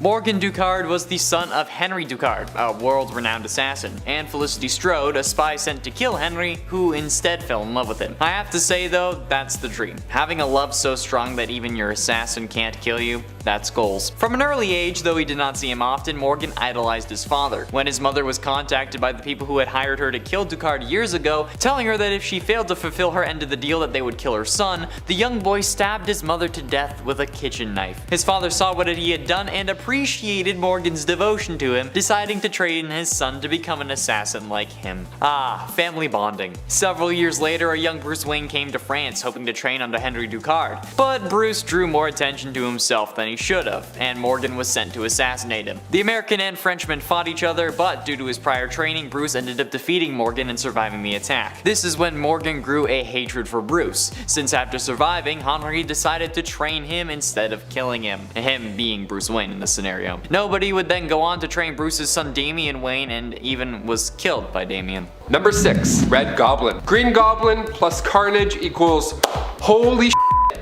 Appearing in the Amazing Spider-Man 798, Norman Osborn stole the Carnage symbiote, and then after that, it was just a nightmare. So Norman used the symbiote to eject all of the nanites, but then that ended up creating this monster mash, becoming the Red Goblin. Put them both together, very scary. The rare weaknesses that the symbiotes do have went away once the two had merged, right? So if you think you can use sound or fire to take this guy out, it's your funeral, no way. Green Goblin was fine with those things, so now the Carnage side of Red Goblin isn't affected either. Even the bombs that he used are like these Carnage pumpkin bombs that will like bite you. It's all fused together and it's really intimidating. I'd love to see more of the Red Goblin, let's go. And number 5, Calypso. Making her first appearance in Amazing Spider-Man 209, Calypso is a voodoo priestess who also happens to be the lover of Kraven the Hunter. After gaining her powers from sacrificing her own sister, it's safe to say she took the villain route. So what started out as her being the significant other to Kraven the Hunter soon turned into Calypso taking over the mind of the Lizard and using him. Not cool. You can see this take shape beginning in the Torment 5-part storyline. And with rumors of Kraven the Hunter being casted in the next Spider-Man flick, who knows, maybe we'll get a little sneak peek at Calypso as well. Fingers crossed. Number 4, the Red Vulture. Okay, so we talked earlier about the Red Goblin, so we might as well throw another big red in the mix while we're here. The Red Vulture made his comic book debut in Amazing Spider-Man issue 592, and while some may see the Vulture as Adrian Toomes, the Red Vulture is actually James Natal. So James started off working for the mob, of course, and then after the workload kept increasing and increasing, he requested some help. So his superiors figured it would be a great time to use him as his test subject to make a new super bad. Using the same technology that had created the Fly and the Scorpion, but with a little hint of, memory loss thrown in there, Spider-Man found this monstrosity during a patrol, and he saw him eating a guy. He has acid spit, so it's not too hard to eat a guy. Even Peter gets some acid in his eyes. I mean, where's an emergency eye wash station when you need it?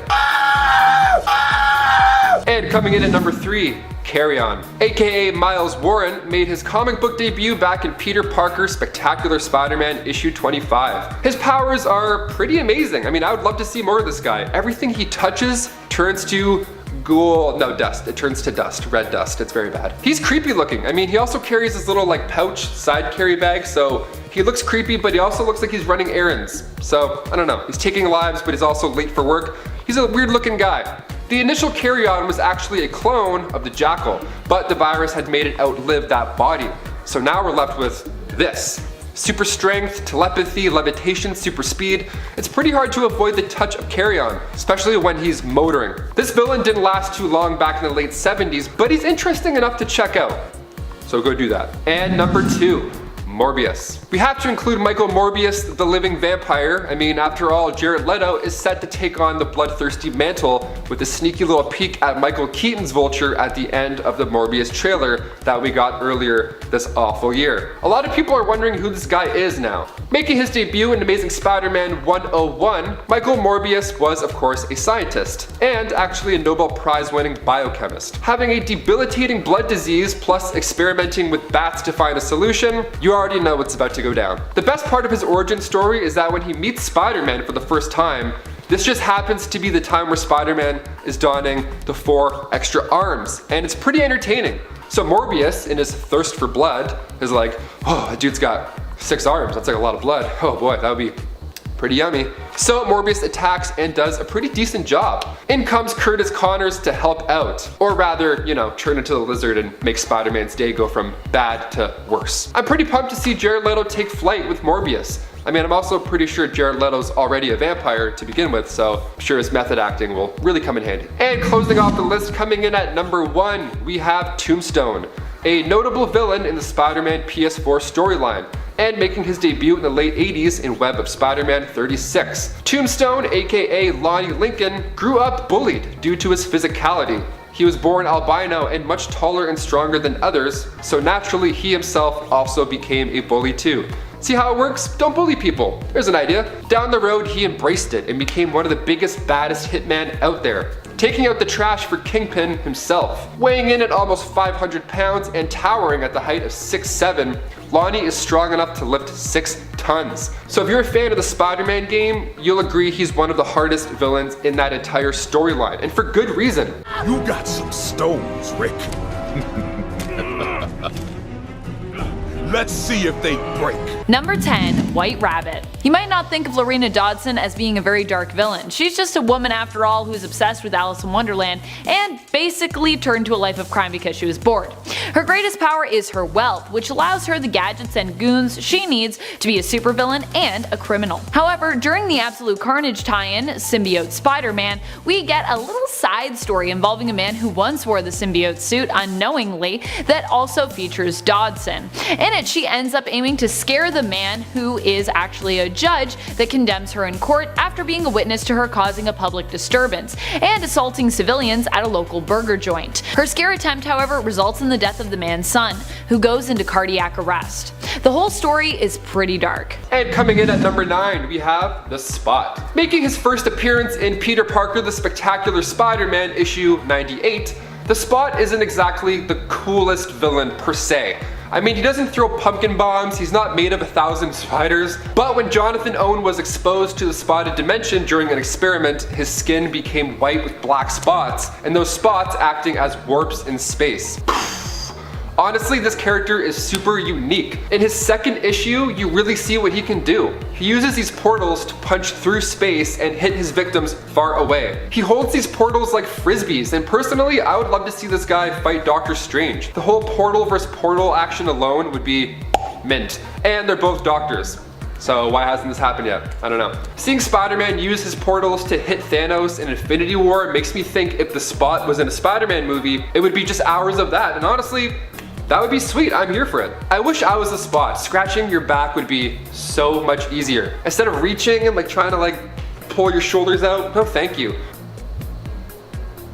Much better. Number 8. Tombstone. Some might think that Tombstone is some kind of zombie or Frankenstein's monster type villain just based on his look. While Lonnie Lincoln was later on mutated by exposure to a chemical, which granted him superhuman strength and durability, previous to this, he was actually just a crime boss with albinism. In fact, it was likely all the teasing that he suffered as a child due to his condition that likely encouraged him to become an indomitable criminal, filing down his teeth to appear more intimidating. His dark, grim, yet striking appearance is also a result of the time period in which he was introduced. Tombstone made his first appearance in the Web of Spider-Man series in 1988. He's definitely got a very 80s villain look. Number 7. Sauron. We've talked about the dark tragedy that is Morbius' existence, and now it's time to talk about another monster villain of Spider-Man's rogue gallery, Sauron. Carl Lycos was bit by pteranodons from the Savage Lands while on an expedition with his father. These bites would cause Carl to transform later on,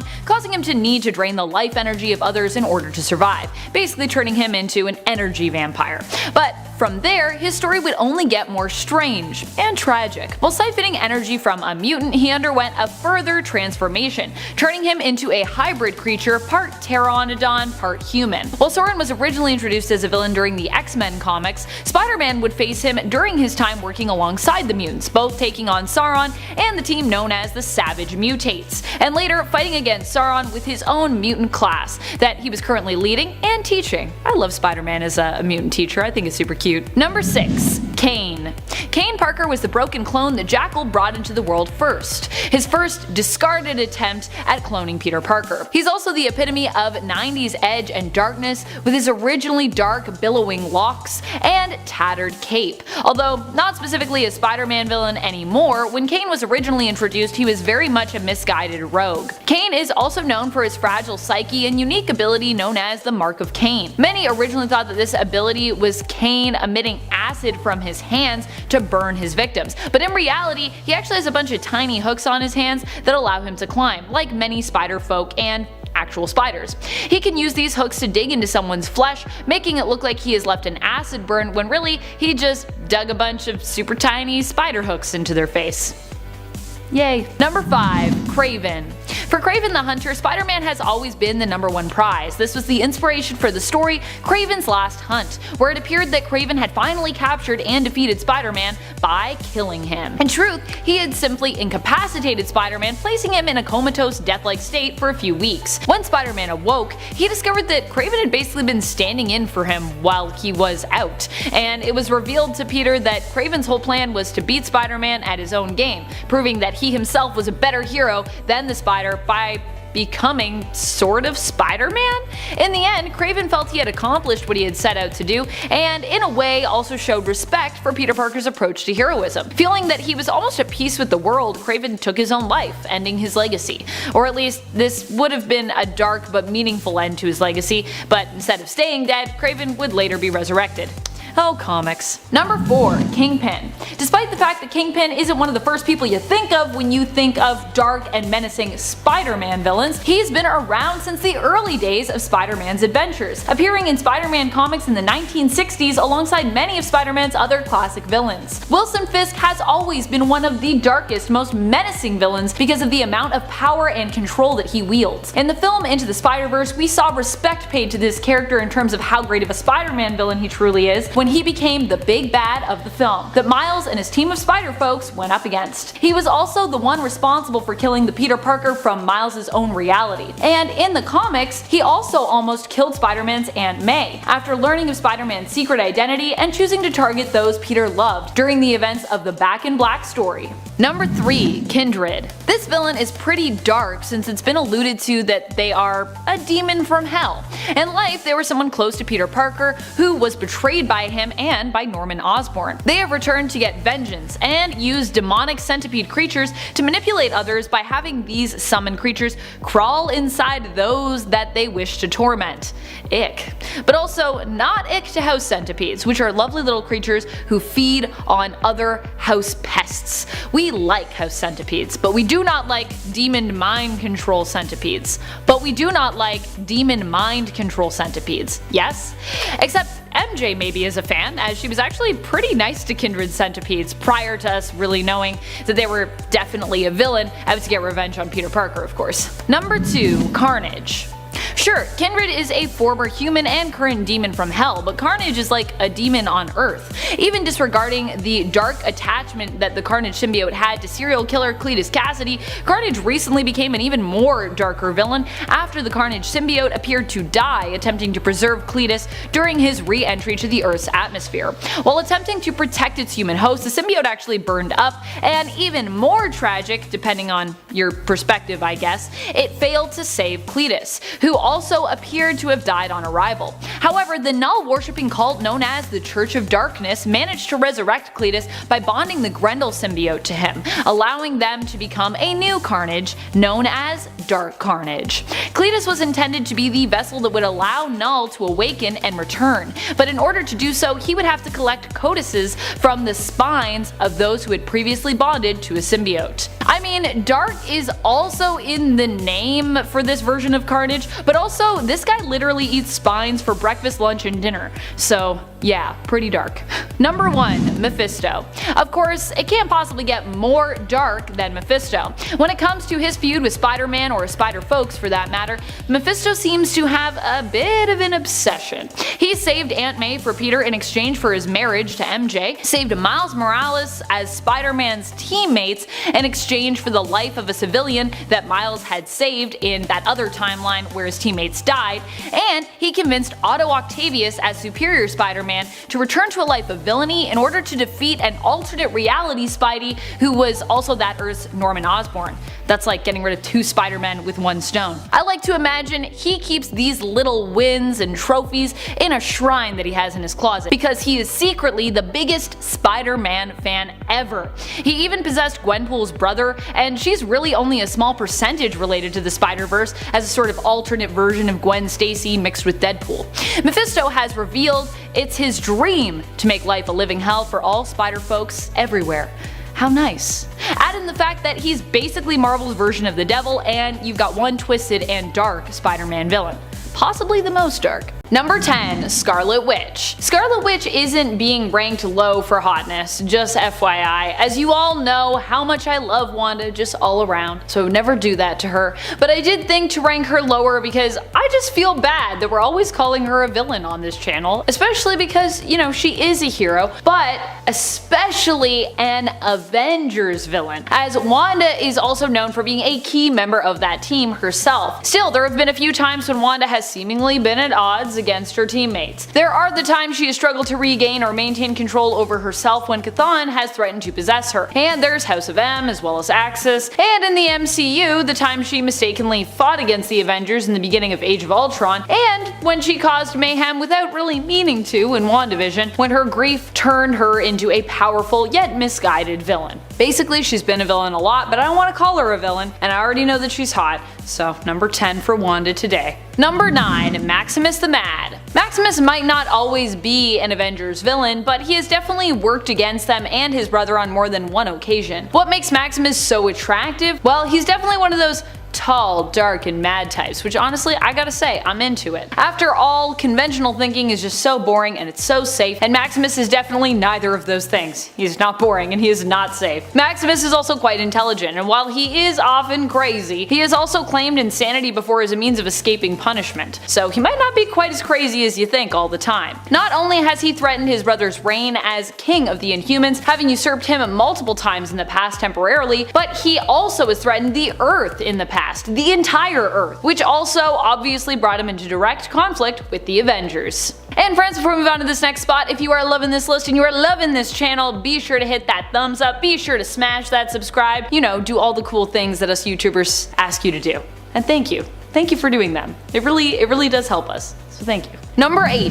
Viper, or rather Madam Hydra as she was once known. Ophelia Sarkinson has not only been a longtime enemy of Captain America in the comics, but is also known for, at times, coming into conflict with the Avengers. In fact, she even attempted to place a spy in their midst, although this only resulted in her spy, who appeared to be Jessica Drew, aka Spider-Woman, but was actually the Skrull Queen at the time, being recruited to also play double agent for the Avengers and Captain America against both S.H.I.E.L.D. and Hydra.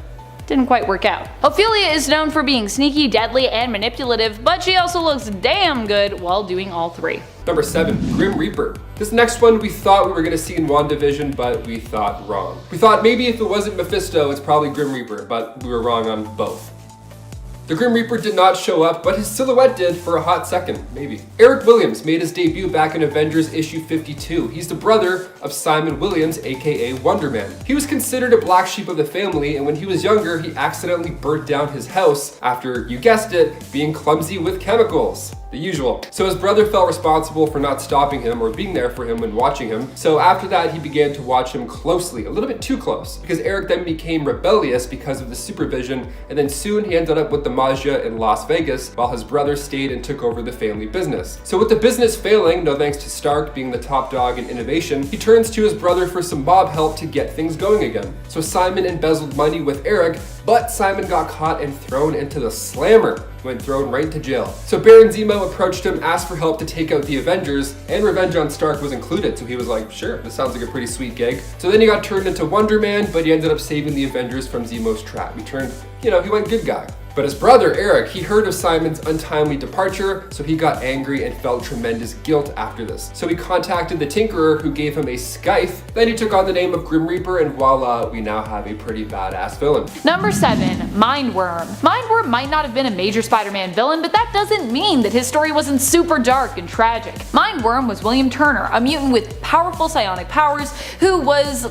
kinda like a mental energy vampire, not to be confused with Will Turner from Pirates of the Caribbean. William needed to feed on others' mental energy or he'd actually die. As a child, he accidentally killed his mother in front of his father, draining her mental energy completely. His father went into shock and died as a result of witnessing this. William would then be raised in an orphanage, studying passionately and known for his intelligence. As an adult, he fed off of his neighbor's mental energy, taking a little from each person in his area, but not enough to kill anyone. Unfortunately, Spider-Man was one of his neighbors and sensed what Mindworm was doing. Misunderstanding that William's psychic attack was for evil purposes, Spider-Man fought Mindworm and handed him over to the police. Later on, the two enemies would actually become friends. However, Mindworm would also later on once again relapse, becoming a criminal, as well as becoming severely mentally ill, in addition to being homeless. This all culminated into prompting Mindworm to give up when he was being attacked by a street gang and allow himself to be killed. So sad. Poor Mindworm. Number 6. Hobgoblin. There has been more than one Hobgoblin over the years, but many of them have proven to be quite dark villains. Roderick Kingsley as the Hobgoblin would be the one responsible for the creation or transformation of Peter Parker's friend and Betty Grant's husband, Ned Leeds, into another version of that villain. Ned Leeds was brainwashed by the Hobgoblin and convinced to commit criminal acts, even sometimes believing that he himself was actually Roderick Kingsley, the Hobgoblin, causing him to behave extremely villainously, adopting the Hobgoblin persona for himself. When Ned Leeds was murdered, it was because Kingsley had leaked the true identity of Hobgoblin as being Leeds, causing him to be targeted and killed by the Foreigner. Number 5. Morlun. Even when Morlun is not threatening the entire existence of all of the spider totems in massive stories like Spider-Verse or Spider-Geddon, he's still pretty terrifying. Despite looking like a gothic vampire wannabe, Morlun is actually one of the Inheritors, a family of energy vampires who feed off of totems throughout the multiverse. In the story The Other, he also tormented Peter mercilessly, almost killing him at one point, beating him to death, and eating one of his eyeballs. Ew. Number 4. Norman Osborn. Green Goblin, as he was originally known, has had a lot of different villain identities. Norman Osborn is often a criminal mastermind, and was the criminal mastermind behind the events of Dark Reign, when he was known as the leader of the Dark Avengers, Iron Patriot. He has also stepped in as a sort of alternate Carnage, believing he himself was in fact Cletus Cassidy, and has been known as the combination villain of Red Goblin as well, probably one of the most terrifying iterations we have seen of him yet as a villain. And he was also the Goblin King for a time. No relation to Madeline Prior's Goblin Queen, by the way. But when it boils down to it, Norman Osborn is one of the darkest Spider-Man villains because he is so focused on going that extra mile just to find new and insanely twisted ways to torture Peter Parker and Spider-Man. Dude is crazy. I love it. Number 3. Lizard. Lizard is one of the darkest villains on Spider-Man's roster because of how tragic his origins are. Kirk Connors basically is a victim in a monster horror story, a sort of werewolf-like scenario, but as a lizard instead of a wolf. Dr. Connors simply sought to explore the science behind possible limb regeneration, and it was his studies and exposure to an experimental serum that caused him to transform into the villain known as the Lizard. He is often presented as a villain who has no choice but to give in to his animal instincts, which is what makes him so villainous, while Connors himself really has no intention to harm others. The monster within him, however, the Lizard, often does. At one point he transforms back into the villain known as the Lizard during a story called Shed, and is tragically consumed by his animal instincts completely, which causes him to eat his own son. It doesn't get much darker than that. Number 2. Scorpion. Originally, Matt Gargan was just a private investigator hired by Jameson to uncover the secret of how exactly Peter Parker was able to get the best pictures of Spider-Man. He was later coerced into participating in an experiment wherein he was combined with the traits of a scorpion. This gave Gargan superpowers but also drove him insane, transforming him into a criminal and a villain. During Dark Reign, Matt Gargan would become Norman Osborn's Spider-Man on his Dark Avengers team, bonding with the Venom symbiote, and becoming one of the most vicious iterations of Venom to date when bonded with it. In fact, anytime Scorpion and the Venom symbiote have merged in the comics, they become a deadly villain, often going on a murderous rampage, shamelessly consuming their victims, and becoming an almost uncontrollable level of deadly. If you thought Eddie Brock's Venom was scary, no. Scorpion as Venom is scary. Number 1. Jackal. Jackal, of course, is one of the darkest Spider-Man supervillains around. He was Gwen Stacy's teacher, Professor Warren, but became obsessed with Gwen and fell in love with her. When Gwen died during the battle between Green Goblin and Spider-Man, the professor blamed Spider-Man and decided he would create a clone of her and Peter Parker, after learning of Spider-Man's true identity. He was the villain behind the events of Clone Saga, creating more than one clone of Peter and Gwen Stacy. And if you thought the Scorpion was scary, Jackal was also a villain who teamed up with Scorpion and even sent him to kill Spider-Man at one point. He also kidnapped and threatened the life of people Parker cared for, such as his good friend, Ned Leeds. Number 10. The Dummy. The Dummy was created in the 1940s and has faced Superman countless times. Now, he isn't just strictly a Superman villain, he has faced other superheroes as well. He's quite intelligent and uses a gun quite a bit. Not much else is known about his backstory, since it was never really revealed if he was actually a literal ventriloquist dummy or just something else. Yeah, that's how we got this Man of Sand.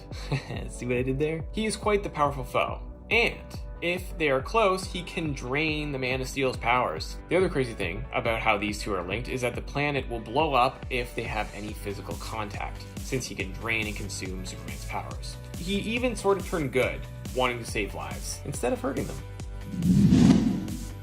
Number 6. Mr. Zed. Mr. Zed is immortal and quite fascinated with famous people.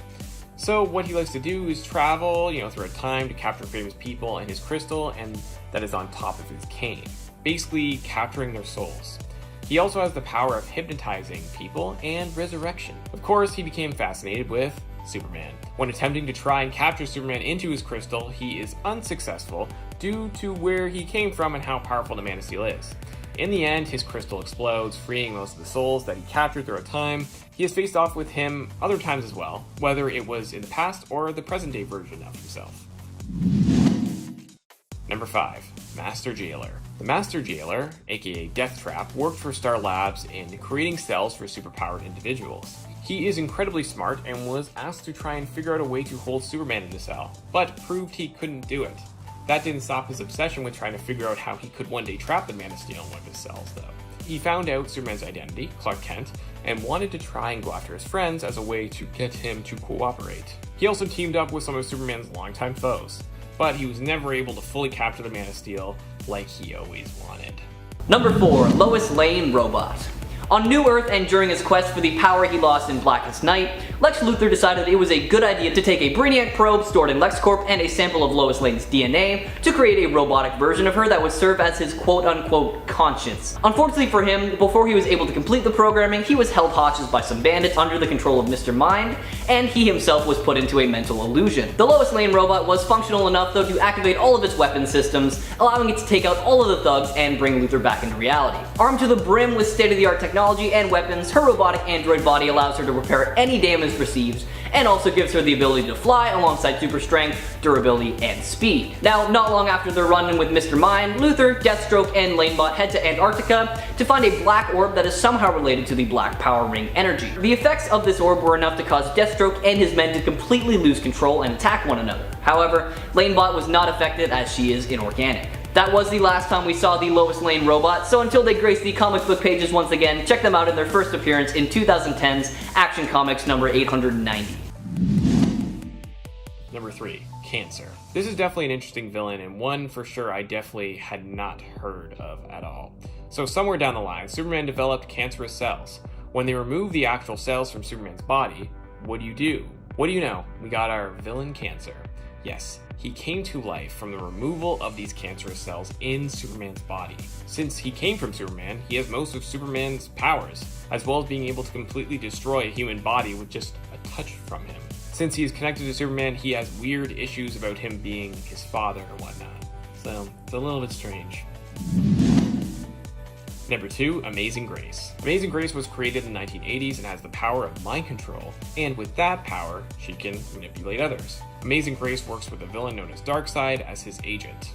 So she basically lives amongst the people of Apocalypse and tries to root out who are the most unloyal to him and who would betray him in an instance. She finds these people and basically betrays them once they show their true colors. She has done this with Superman in the sense, by luring him in to save her when really she did not need saving at all. It was just a ploy to manipulate him and to make him believe that he was Darkseid's son, which he actually believed. In the end, Orion, Darkseid's true son, who they were waging war on, used the Mother Box to give Superman his mind back. And now, number 1, Zavam the Invincible. This dude appeared in Action Comics 351 in 1967. Zavam was created by the god of Olympus after they looked into the future and saw Superman, believing him to be a rival god. Zavam was built from clay and sent off to defeat the Man of Steel. Using godlike powers making him seemingly unstoppable, he becomes the leader of the United Crime Syndicate and humbles Superman. Superman is only able to finally defeat Zavam after collecting a magical belt from another group of gods led by Neptune. Zavam's name is an anagram in reference to the godlike powers he possesses, including Zeus, Hercules, Achilles, and others. He has not reappeared since his defeat, but it would be nice. Number 10, Microwave Man. Also known as Louis Paget, we meet this villain in Action Comics number 487 in 1978. A space traveler, he returned to Earth after 40 years of flying through the stars aboard an alien spacecraft. Before he began his journey, he was already the costumed villain Microwave Man. Upon returning to Earth, he calls on his alien friends to grant him his youth back, but it comes at a cost. His life will be shortened to just a few hours.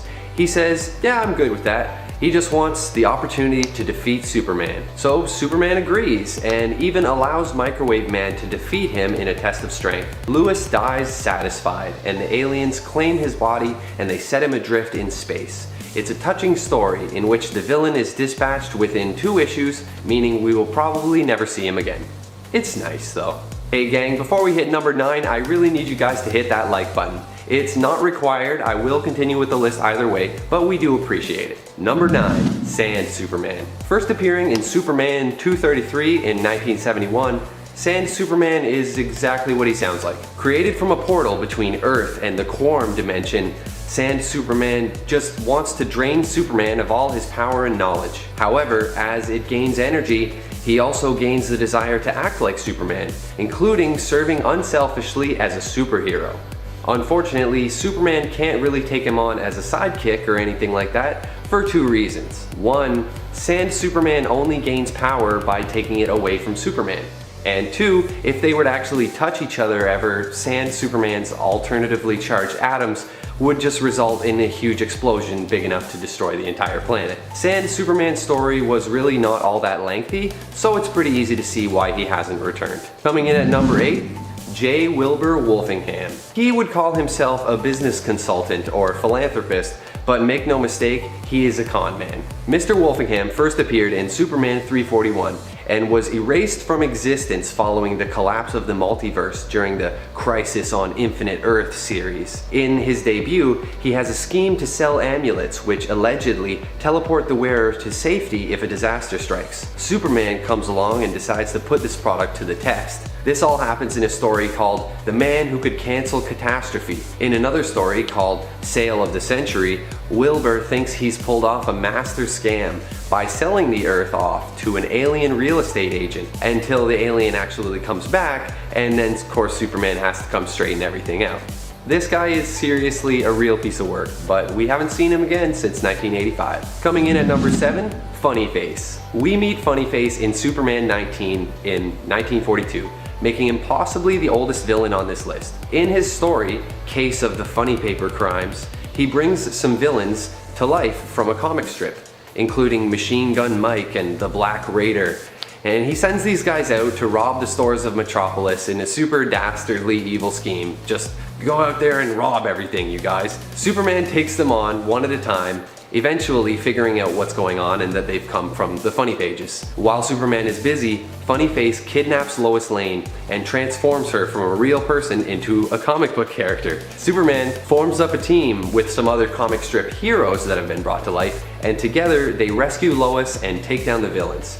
This guy last appeared in 1986, and I seriously hope we see him again. He's crazy looking. Number 6, Bruno Mannheim. Bruno Ugly Mannheim had the honor, or I don't know, maybe dishonor depending on how you look at it, of being introduced not in a Superman comic, but in the spin-off series Superman's pal Jimmy Olsen. Mannheim starts off as a pretty run-of-the-mill stereotypical gangster, trying to just stake a claim for himself in Metropolis, but eventually morphs into something very different and ultimately confusing. With no real powers unless you consider greed and brutality to be special, Mannheim was beefed up by DC when he was made leader of the Intergang, a worldwide crime syndicate that answers to no one other than Darkseid. Basically, Mannheim is this interesting amalgamation of some of the best villains out there, as he is known to go full-blown Hannibal Lecter sometimes, eating his enemies / subordinates that disobey him, and he also flip-flops between being a super genius like Lex Luthor to an overwhelming powerhouse like Darkseid. Yeah, I know, it's all a little bit confusing, so why not check him out for yourself so you can make some more sense of his character, starting with his first appearance in 1971's Superman's pal Jimmy Olsen, number 139. Number 5, the Prankster. Once the extremely popular host of the Uncle Oswald show, Oswald Loomis became the prankster after his show was cancelled and ultimately ended his career in comedy. His first assault on Metropolis was an all-out barrage of practical jokes that ended in his surrender. After a while, Loomis resurfaced with a much younger and athletic body thanks to selling his soul to Lord Satanus, and this changed everything. With a more serious personality and affinity for dangerous tricks, Loomis basically became a slightly less twisted version of the Joker, and his only goal was to make the world laugh via his own twisted ways. When Metropolis was taken over by Brainiac 13, he took advantage of all the futuristic tech available and upgraded his existing gadgets, which proved to be pretty effective against even the likes of Superman. However, this was probably because the Man of Steel was suffering from kryptonite poisoning at the time and did not have full access to his powers. Skip ahead a little bit to when the Joker took over the world and we meet a slightly altered Halloween mask wearing prankster who acts as Joker City's exorcist, whose goal is to expel the evil from those who still believe in science. Thankfully for everyone out there, he was eventually apprehended by Superman and taken to Belle Reve to serve his time for all his crimes. Having made his first appearance all the way back in 1988's Superman Volume 2 number 16, give his story a read for yourself and let me know what you think in the comments below.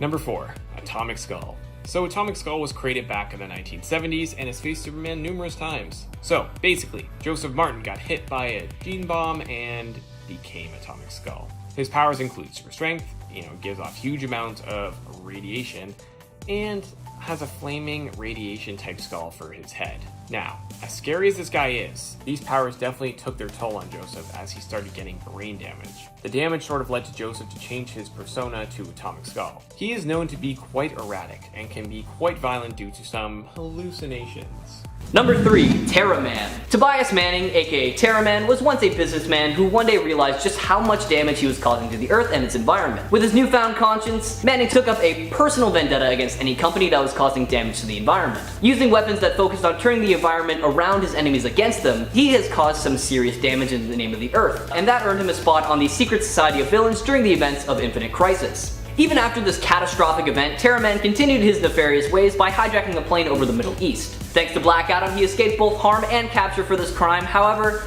in hindsight, teaming up with Black Adam probably wasn't the best idea for him, because when Black Adam later appeared to address the media in front of Kahndaq's New York embassy, he ripped Terra Man in half with no warning, and that was the end of this nature-loving villain until he was resurrected during the events of the Blackest Night. Why not give his story a read for yourself, starting with his first appearance all the way back in 1990's Superman Volume 2, number 46. Number 2. Hellspawn. Although he was originally created as the nemesis of the Wildcats in the Wildstorm universe, Hellspawn made his way onto the villain roster for Superman when that universe was brought into the DC universe in the New 52 relaunch. As a Daemonite, Hellspawn possesses a ridiculous amount of powers thanks to his alien physiology, such as, but definitely not limited to, chronokinesis, accelerated healing, and telepathy, and when combined with his Akurian host body, he is shown to possess super strength and speed that are able to outmatch even the Man of Steel himself. Hellspawn made his first documented move against humanity by trying to start a nuclear war between the most powerful nations on Earth in order to allow humanity to destroy itself so the planet would be empty for the Daemonites. However, this plan didn't really pan out as he was stopped by Team 1 and Mr. Majestic. In the rebooted Wildstorm universe, Hellspawn is now a super evolved living hive mind because apparently when the number of Daemonites reaches a certain number, a central mind is created. Hellspawn now has the knowledge and intelligence of every member of the entire Daemonite race, and its synthetic body is a rad looking mix of flesh, metal, and fire. Thanks to this, he has moved into a league of his own when it comes to power. However, we are still waiting to see it all in action. Now, I did have to skip over a lot of cool stuff regarding this character, so check out his story for yourself, starting with his first appearance in 1992's Wildcats number 1. And coming in at number 1, we have Conduit. Kenny Braverman was, funnily enough, born on the same day that Superman's ship arrived on Earth. His fate was not exactly as lucky as our Man of Steel's. While his parents were on the way to the hospital, they ended up having to pull over to the side of the road due to the heavy storm, and he was born curbside, incredibly close to Clark's ship, and the exposure to the kryptonite caused some side effects that would manifest later in life. All throughout their younger years, Clark and Kenny were rivals, competing in everything from sports to girls, and this probably caused some serious self-esteem issues for Kenny because Clark always seemed to come out on top. After high school, Kenny went on to join the CIA and grew more and more reckless as his dormant abilities started to change his personality. Turns out Kenny's body is basically a living conduit for all energy, and it can process, manipulate, and even generate forms of energy in many destructive ways. Upon realizing this, Kenny took up the mantle of Conduit and decided it was finally time to get his revenge on Clark. However, all of his attempts seemed to fail. Later confronted by Superman, Kenny deduced that Clark and the Man of Steel were one and the same, which was perfect for him because they were literally the only people he wanted to kill. So, he set all his sights on getting rid of Superman. Kenny manages to catch Superman and traps him in a mock version of Smallville, and the two face off one-on-one in a replica of their childhood football stadium. Unfortunately for Kenny, he succumbed to his madness and supercharged himself with kryptonite energy, effectively overloading his powers and killing him in the process. Why not give Conduit's story a read for yourself, starting with his first appearance all the way back in 1994's Superman, the Man of Steel number 0, and let me know what you think in the comments below. Number 10. Albert. Albert was an android created by Donald Pierce to be a doppelganger of Wolverine. The plan was to have Albert draw Wolverine and leading him to a trap where his partner, LCD, would be lying in wait. Albert initially seemed to be a pretty dangerous enemy to Wolverine, to be honest, especially after he was upgraded by his partner, LCD. LCD did this in hopes that he would be able to take out Wolverine so that she wouldn't have to, and he agreed to help her in this. After his upgrades were complete, she gave him the name of Albert, after Albert Einstein, because now he was not only much stronger than he was originally, but also much more intelligent than he'd been previously. While still not as strong as Wolverine, Albert proved to be a pretty menacing foe, for the time that he was a foe. And friends, before we move on to this next spot, if you are loving what we do here at Top 10 Nerd, please go check out our newest channel, Most Amazing Top 10 Anime. You're not going to want to miss it. Number 9. LCD. LCD has to be one of my favorite Wolverine villains out there. She appears to be a harmless little girl, but is really an android created by Donald Pierce to act as a bomb, in the hopes that she could be used to kill Wolverine. LCD was meant to operate as the bait in this plan and was supposed to not be advanced enough to fully understand the weight of her own sacrifice in it. However, when she was being built, she was accidentally given the maximum logic system. Oops. And so despite initially being a villain, she actually decided to change sides, save herself and her companion Albert, and ended up becoming an ally to Wolverine instead. Number 8. Wendigo. While more of a Hulk villain than a Wolverine villain, the Wendigo is someone who Wolverine also fought. In fact, for a brief time, the Hulk and Wolverine, known to be rivals in the comics often, would team up to fight against the Wendigo. The Wendigo was originally Paul Cartier, who was cursed by the elder gods of Canadian folklore to become the Beast after a hunting trip gone wrong caused him to resort to eating his friend who had died. As punishment for this, he was transformed into the Wendigo. His sister Marie attempted to transfer the curse of the Wendigo to the Hulk, but in the end, his fellow friend and hunter, Georges Baptiste, took on the curse willingly. He would also later become a temporary Wolverine villain, as then he would become the Wendigo for a while. Number 7. Bloodscream. Although close to being tied in appearances with Roughhouse, since they generally appear together, Bloodscream is slightly more niche than Roughhouse, but only slightly. He is the main partner to Roughhouse, the one he returned to after seemingly appearing as an ally and friend of Wolverine after he and Sister Salvation saved his life, cleansing him of the spore infection he'd received thanks to Geist's experimentation on him in Tierra Verde. Bloodscream, however, never had such a redemption arc. He possesses vampiric abilities which are tied to mysticism, having been cursed by Dagu, a healer who cast an eldritch spell on him while he was on the brink of death. Instead of bringing him back to life, the spell actually caused him to remain trapped between the state of life and death. He became an immortal creature who fed on the life force energy of others through touch. Bloodscream and Roughhouse would become partners and would be employed by multiple different criminal organizations and bosses, often being pitted against Wolverine. Oh man. Number 6. Mr. Mixzipple. Jeez, is that an L in there? Anyway, the name is intended to be unpronounceable. We'll just call him Mixie. First appearing in Superman Volume 2 in 1987, Mixie is an imp from the 5th dimension who periodically visits and gives Superman a hard time. He first appears as a dashing young man by the name of Ben DeRoy and convinces Lois Lane to marry him. Superman eventually puts 2 and 2 together, and the imp agrees to go back home if Superman can get him to type, spell, or say his name backwards. Not Superman's name, but the other guy's crazy name. So this evil, nefarious dude, he creates a giant typewriter and he makes up a name on the spot, choosing the name I mentioned earlier, figuring, oh, this is gonna be impossible for Superman. Superman defiantly says something along the lines of, you couldn't even type that name forwards. And so Mixie does it and demonstrates, not realizing Superman has already rewired the typewriter, causing Mixie to write his own name backwards, Vanishing himself. He once even tried to do nice things, granting people's wishes, but not in the right way. For example, a woman wishes that her dough would finally rise, and it fills her entire home, pouring out onto the street. Another scene has a bunch of people wishing they had a Riverview apartment, so he makes their building sprout legs and literally walk over to the river. This villain did appear in 2008, but I think he still counts as forgotten. And honestly, he's too bizarre for me not to mention. Number 5, Black Rock. First appearing in Justice League America number 43 in 1990, Peter Silverstone was an American scientist, the the Director of Research and Technology for the United Broadcasting Company. His task was to create a corporate-backed superhero that the UBC could provide exclusive coverage of. He creates a suit that gives the wearer power over broadcasting frequencies. The suit is powered by a mysterious sentient black stone. Silverstone manipulated his boss and his nephew into wearing the suit before he finally tries it on for himself.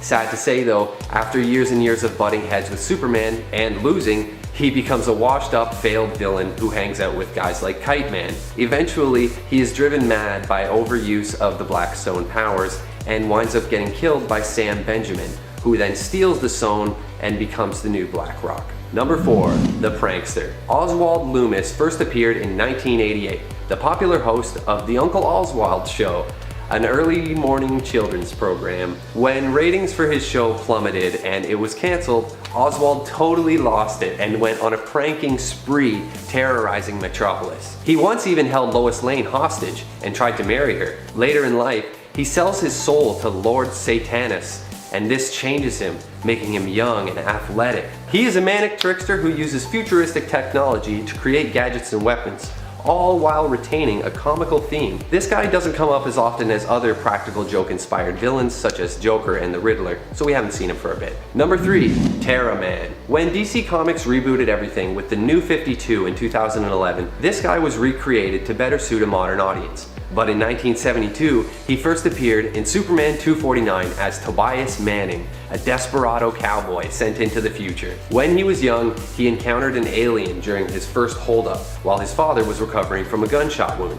The alien decides to take the boy and raise him for himself, taking him off into space and teaching him how to handle futuristic weapons. The alien, known as the Collector, also gave Toby a winged horse named Nova, which became his steed. He calls himself Terra Man and travels with the Collector, robbing and plundering all through space until his memories return, and one day he kills the Collector to avenge his father. He then travels to Earth, where he continues acting like a cowboy and performing nefarious evil deeds. He has some hilarious Western-themed gadgets, including an energy lasso and a chewing tobacco capable of aging Superman. Number 2, Dragorin. First appearing in 1971, Dragorin is the man from Transylvania. Transylvania is a miniature planet Superman visits with his friend Jimmy Olsen in Superman's Pal Jimmy Olsen, Volume 1. Man, wouldn't it be nice to be Superman's pal? He's literally just a vampire. We think the writers might have been phoning it in a bit on this one. Throughout the story, Superman and Jimmy encounter not only Dragorin, but a werewolf too. I really wish I had more to tell you about this guy, but there is a reason that he's a forgotten villain. Number 1, Super Menace. Super Menace is definitely one of the most out there villains that you probably haven't heard of. The origin of Super Menace is that when Superman got sent to Earth in a spaceship from Krypton, his spaceship collided with another alien spaceship, which was Super Menace's. What happened from that collision was Superman's spaceship got copied and duplicated into this other one, creating the persona Super Menace. He landed with parents that definitely were no Martha or Jonathan Kent, and instead of growing up loved, he grew up in a not so good household where he ultimately became a villain. You know, the Super Menace. Number 10, Geist. Geist actually made his first appearance in Wolverine. He first shows up in Wolverine's 1989 series in issue 17. There he is working for the dictator Felix Caradid, who is the ruler of Tierra Verde. But we also learn of Geist's origins in this story, and his long history of villainy. Geist is Dr. Nikolaus Geist, a scientist who initially worked alongside Germany during World War II, even acting as the Führer's advisor for a time, giving him advice on what to do with his prisoners, how to treat them, and where to keep them. I think you know what I'm talking about here. Geist proved that he was truly one of the most vile villains of Wolverine's. Geist turned himself into a cyborg, though not a particularly strong one. He's kind of an old man cyborg. He was more concerned with longevity in his life than any kind of strength. And where his power truly shines is within his mind. Being brilliant, he managed to work his way into the company of powerful people, convincing them to let him act as their advisor or their chief scientist. Geist was also behind the unleashing of another seemingly unstoppable villain of the time, Spore. Spore was pretty crazy, to be honest. Number 9, Cyber. Weirdly, Geist is not the only cyborg enemy of Wolverine. In fact, he kind of has a few of those. I'm actually surprised none of them ever reached out and attempted to start a team all their own, like the Cyborg Wolverine enemy team dedicated to being cyborgs and taking down Wolverine. Sadly, it might be a little too late now, as quite a few of the cyborg-based enemies that I'm thinking of at least have been seemingly perma-killed. However, Cyber, despite being killed more than once, is actually not one of those. He is currently alive in the comics and was last spotted in 2018 in a Ben Reilly comic, surprisingly. Cyber initially was introduced as a Wolverine villain. His first form was fairly unstoppable and possessed powers similar to Wolverine, including retractable claws and a healing factor, because Wolverine villain. But it should be noted, every time he's come back he's been like a little bit different in terms of what his power set is. And friends, before we move on to the next spot, if you are loving this list and you want to hear about more amazingly powerful Wolverine villains, be sure to let us know by giving this video a thumbs up. And maybe comment below, and maybe share, why not? Number 8. Mystique. Mystique is an iconic villain for Wolverine, starting out as his enemy way back in the times of the Wild West, just as that period in history was actually ending, circa 1921. The two met for the first time way back then, and although Logan initially decided to trust Raven, she would inevitably end up stabbing him in the back. Something Wolverine would not forget over the years whenever he ran into her again. Mystique isn't a super powerful character in terms of who can hit the hardest, but she is powerful in the sense that she is a master deceiver and manipulator. She has tricked some of the most cunning and brilliant heroes in comics into doing exactly what she wants. She is also super mysterious. We don't actually really even know how old she is, and there are still lots of gaps when it comes to her backstory. Mystique is a shapeshifter who can transform into other humanoid beings, as well as more abstract things sometimes, depending on who's writing her. She can also disguise herself in any kind of garb she so chooses, as often the clothing we see her in is also created via her shapeshifting. Mystique can also alter her vocal cords to allow her to match anyone that she chooses to impersonate, and can even alter her form to match their retina and their fingerprints exactly. Hence why she's such a dangerous enemy to have. Master Infiltrator. Number 6. Solemn. Solemn is a newer villain to be introduced in the comics. He was created by Benjamin Percy, Pepe Larraz, and Jonathan Hickman, making his first appearance in the current Wolverine series in issue number 6. There he was introduced as a kind of like a Rocky version of Wolverine, albeit quite a different person from Logan.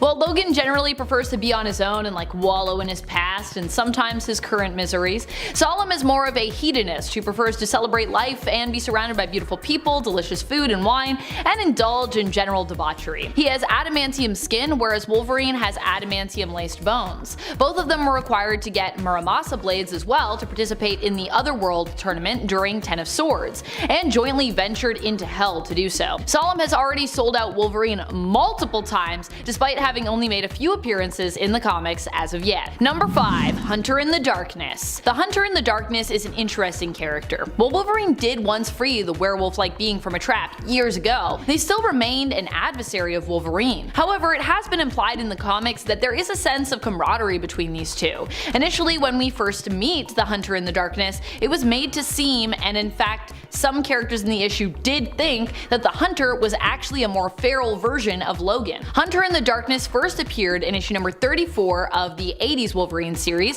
considered Volume 2. He would later reappear, but also act as an adversary. Number 4. Creed. Saul Creed is Victor Creed's brother. Not Luther, the one Victor killed over a slice of pie when he was younger, but the other one. The one Wolverine killed in a vat of mind-wiping fluid. Sounds a little weird? Well, it is from Origin number 2. All in all, a pretty strange story and series, but it's got its moments. In fact, this is also the same story where Clara Creed, sister to Victor Creed, also fights to free Wolverine from Mr. Sinister's grasp and ends up falling in love with him. I know, it's pretty weird that Logan was in love with the Creed, but that's a thing. Unfortunately, Saul sells Wolverine out, and when Saul also confesses that he can't live without Clara, Logan sees that she'll never be free as long as he's around, so he basically drowns Saul. The vat of mind-wiping fluid that's in it was Sinister's, and he was going to actually use it on Logan, and presumably I guess on other people, as it's a pretty big vat. Like Victor and Clara, Saul had a healing factor, but he couldn't heal from the drowning, as often happens with people that have healing factors. Water is their enemy, and so is mind-wiping fluid apparently. Number 3. Silver Samurai. Silver Samurai is a master swordsman and a mutant. He is so confident in his abilities to beat Wolverine in battle that in issue number 1 of the 2020 Cable series, when Logan asks when the two are going to fight one another for sport and entertainment on Krakoa, Silver Samurai responds with, "Is it your intention to give everyone on the island a marker?" in reference to the fact that Wolverine basically just lost to young Cable, and suggesting that Logan himself would also lose to Silver Samurai. Silver Samurai is Kenichiro Harada.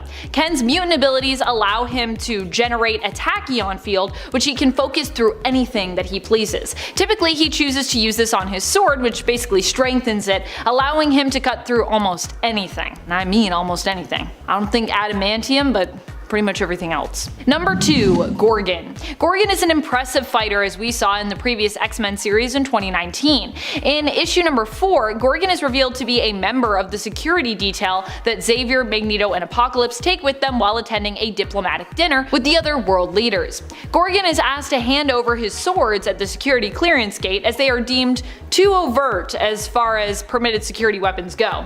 But Gorgon actually refuses and goes to respond with, "The problem is that you look at me and you think the blade is the weapon."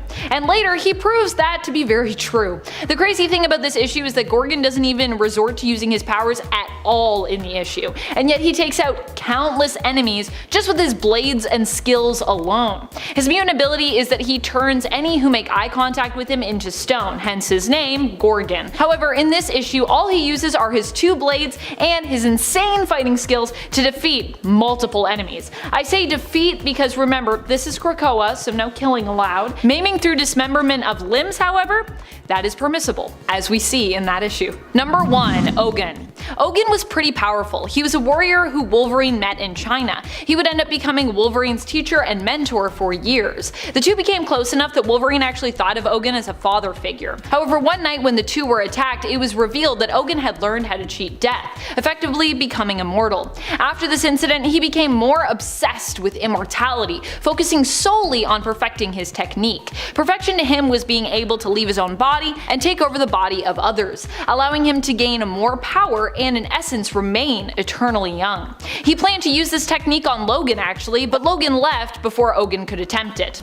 Later, Ogun would temporarily possess Kitty Pryde, but be defeated by Wolverine. He was even at one point sent to Hell and still managed to return, so he's pretty unstoppable. Number 10, General Koi. General Koi is the criminal uncle of Jean Koi Man, aka mutant hero and New Mutants and former X-Men member Karma. He was pitted against Wolverine under the guise of Patch in Madripoor as a result of Logan allying himself with Koi's rival, the still criminal but more respectable Tiger. And friends, before we move on to this next spot, if you are loving what we do here at Top 10 Nerd, please go check out our newest channel, Most Amazing Top 10 Anime. You're not gonna want to miss it. Number 9, Romulus. Romulus is an often forgotten villain, although some of you may occasionally remember that he exists. He claimed to be super old and to have originated from a lupine tribe who were descended from dogs or wolves as opposed to apes. He's also claimed to have been a Roman emperor, but it's more than likely that neither are true, since both claims were tied to his connection to the lupines, which he later stated, never existed but were a lie he told to distract Wolverine. This pretty much sums up most of what Romulus was presented as. A greater than life villain with all these powers and motives to destroy Wolverine and ties to the foundation of Weapon X, but without any real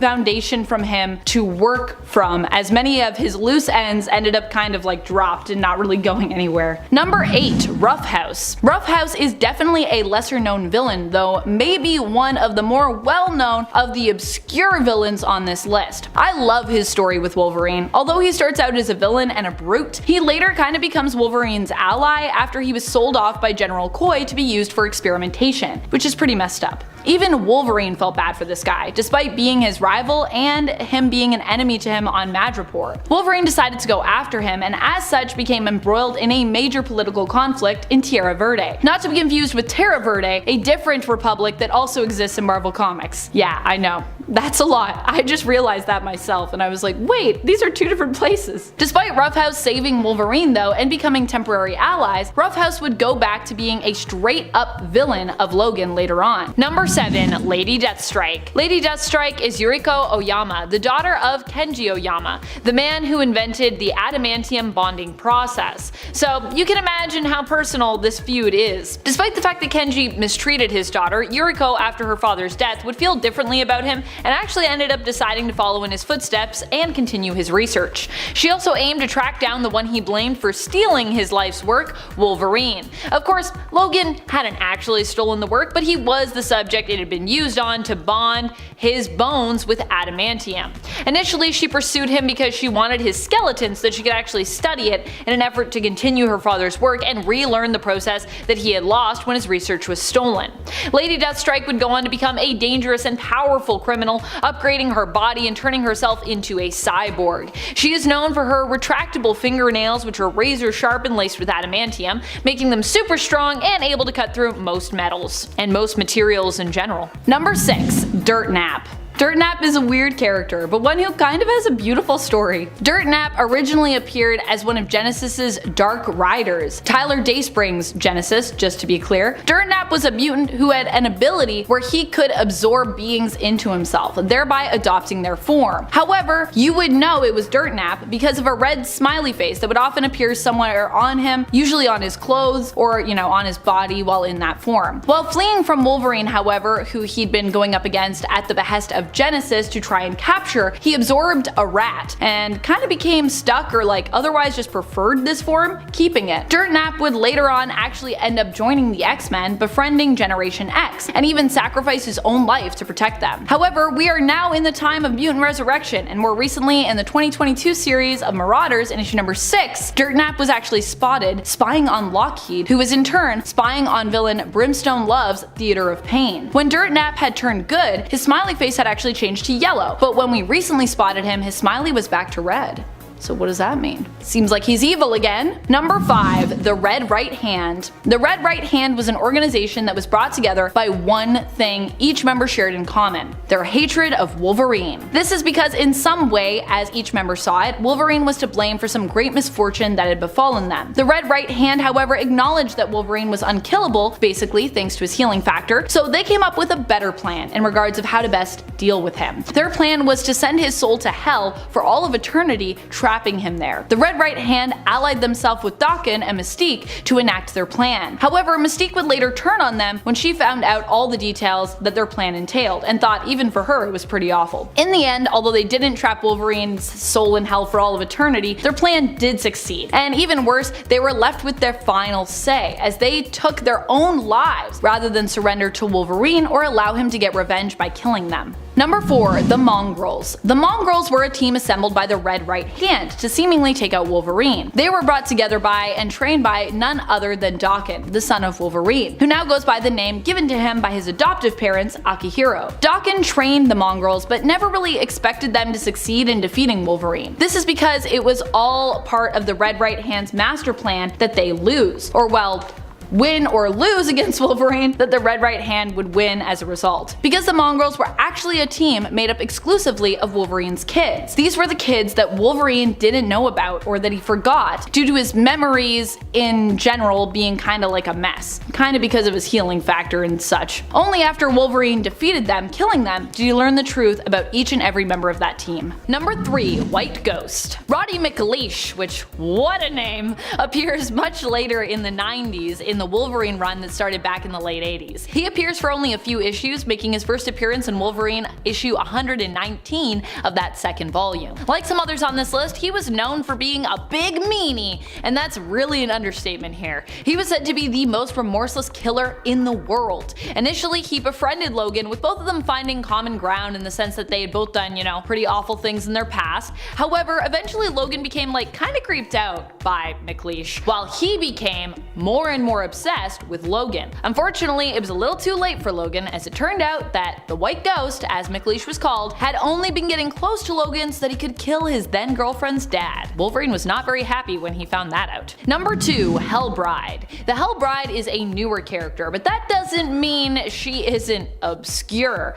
She made her first appearance in the current X-Force series starting in 2019. Hellbride appeared first in issue number 13 of X-Force during the Ten of Swords event. Wolverine and Solemn both had to team up to steal matching Muramasa blades from her and her betrothed, who obviously were in hell. Crashing their wedding, they stole the blades, and Solemn also killed Hellbride's new husband, causing her to forever become an enemy to them both and swear revenge on the duo. which of course, Wolverine's like, this guy, why are you killing husbands? Don't do that. During the AXE Judgment Day event, she returned to get her revenge, and because she came up to Earth, was thereby also subject to being judged by the newly created celestial god, the Progenitor. Hellbride also seems to be the daughter of a demonic being known as the Beast, who sometimes claims to be the devil himself, going by other such aliases as Lord Azazel, Beelzebub, and Lucifer. Number 1. Athabasca Ike. Oh boy. Athabasca Ike is similar to the Snow Queen I mentioned on my part 1 of this list.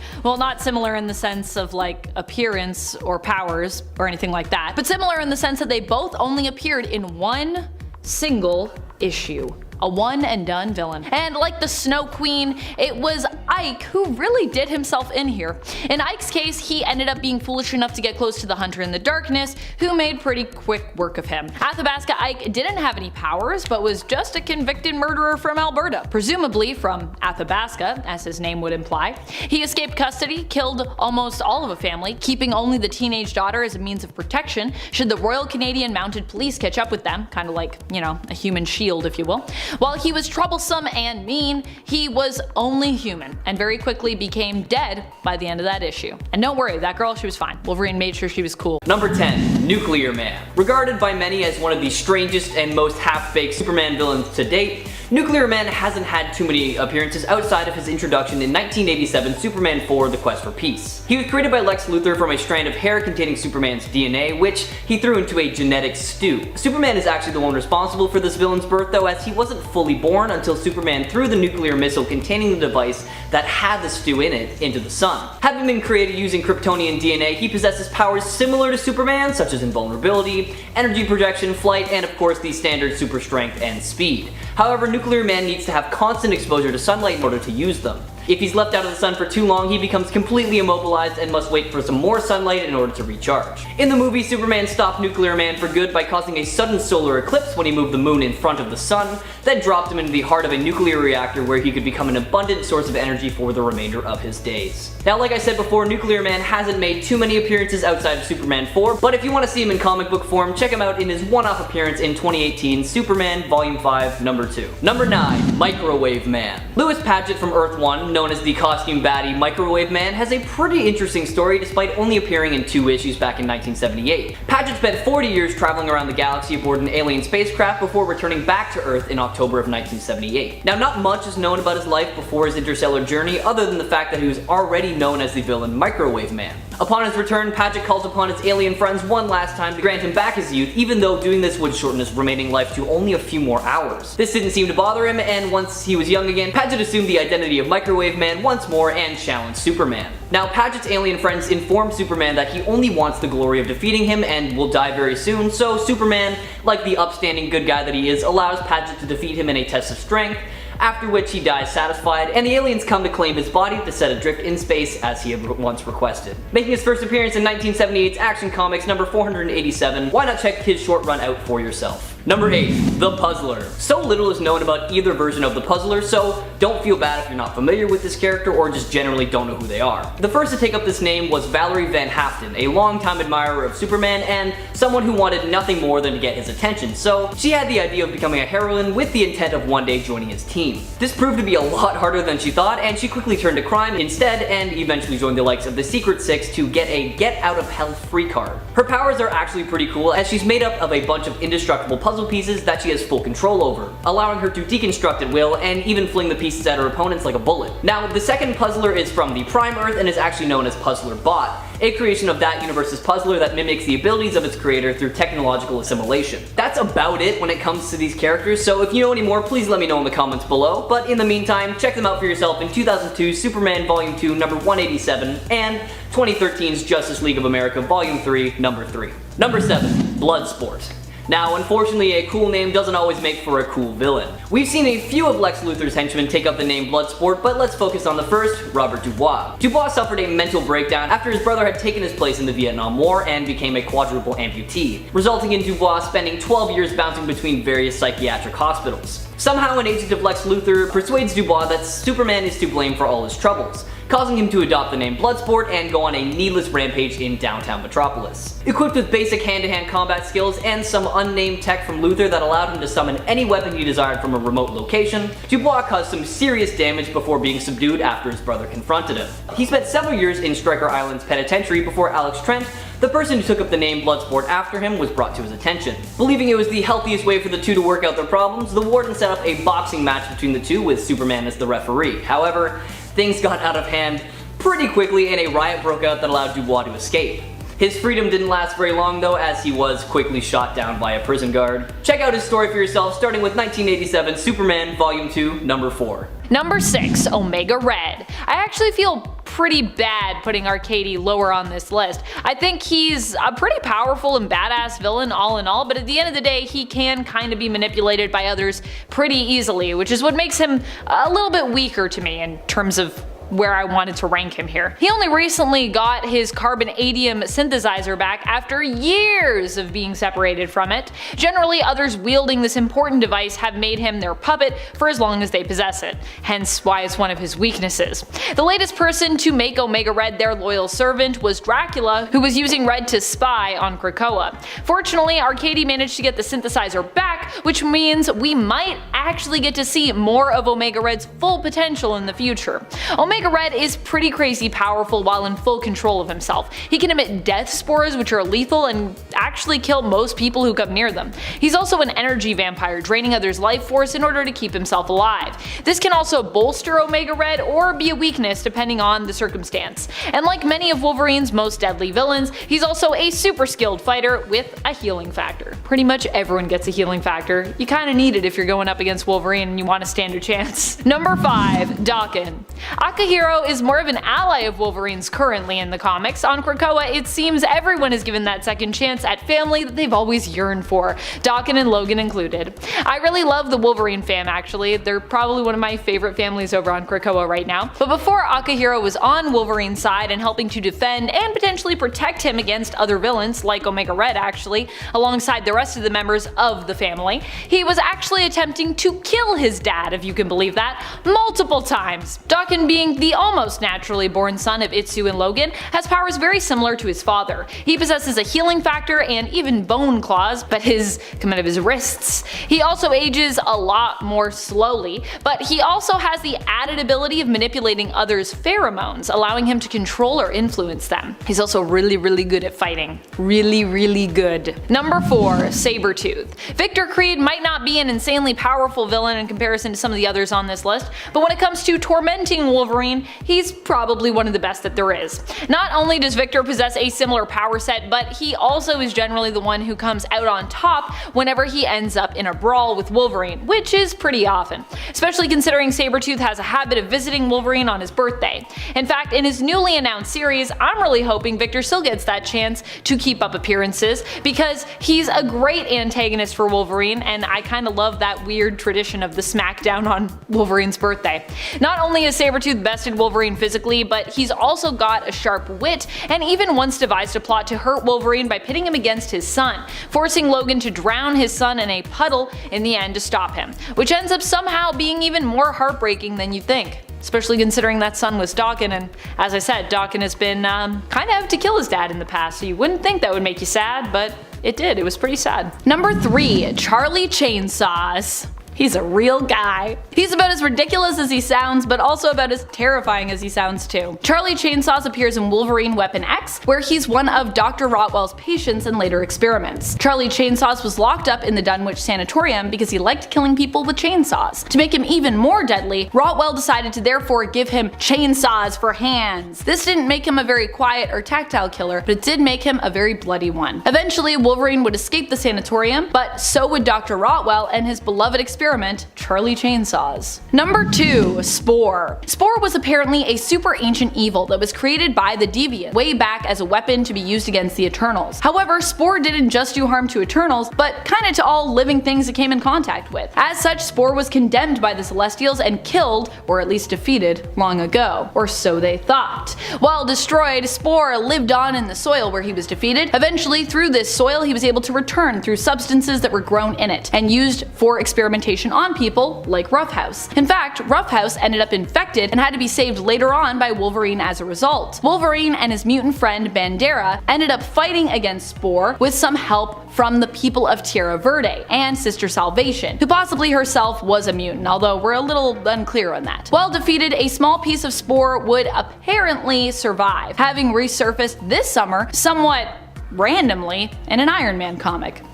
Apparently that happened. Number 1. Snow Queen. Snow Queen is someone who I initially thought was going to be revealed as Emma Frost when I first read about her, based on her appearance in issue number 24 of Wolverine from the 1990s. I mean, she kind of looks like Emma Frost, right? Like, I read it and I was like, is that Emma Frost? And then I was like, no, this is totally different character, Snow Queen. And yet, she is not Emma Frost. She is her own character who just happens to share a bit of a resemblance to Emma. Her real name is actually Bridget Leahy, and she has powers that allow her to create kind of like TV static, but in your brain. They're described as being telepathic snow powers. They basically make your mind foggy and make it hard for you to focus if you happen to be within range of her power. She did not last very long, dying in the same issue she first appeared in. So that's the end of Snow Queen. For now.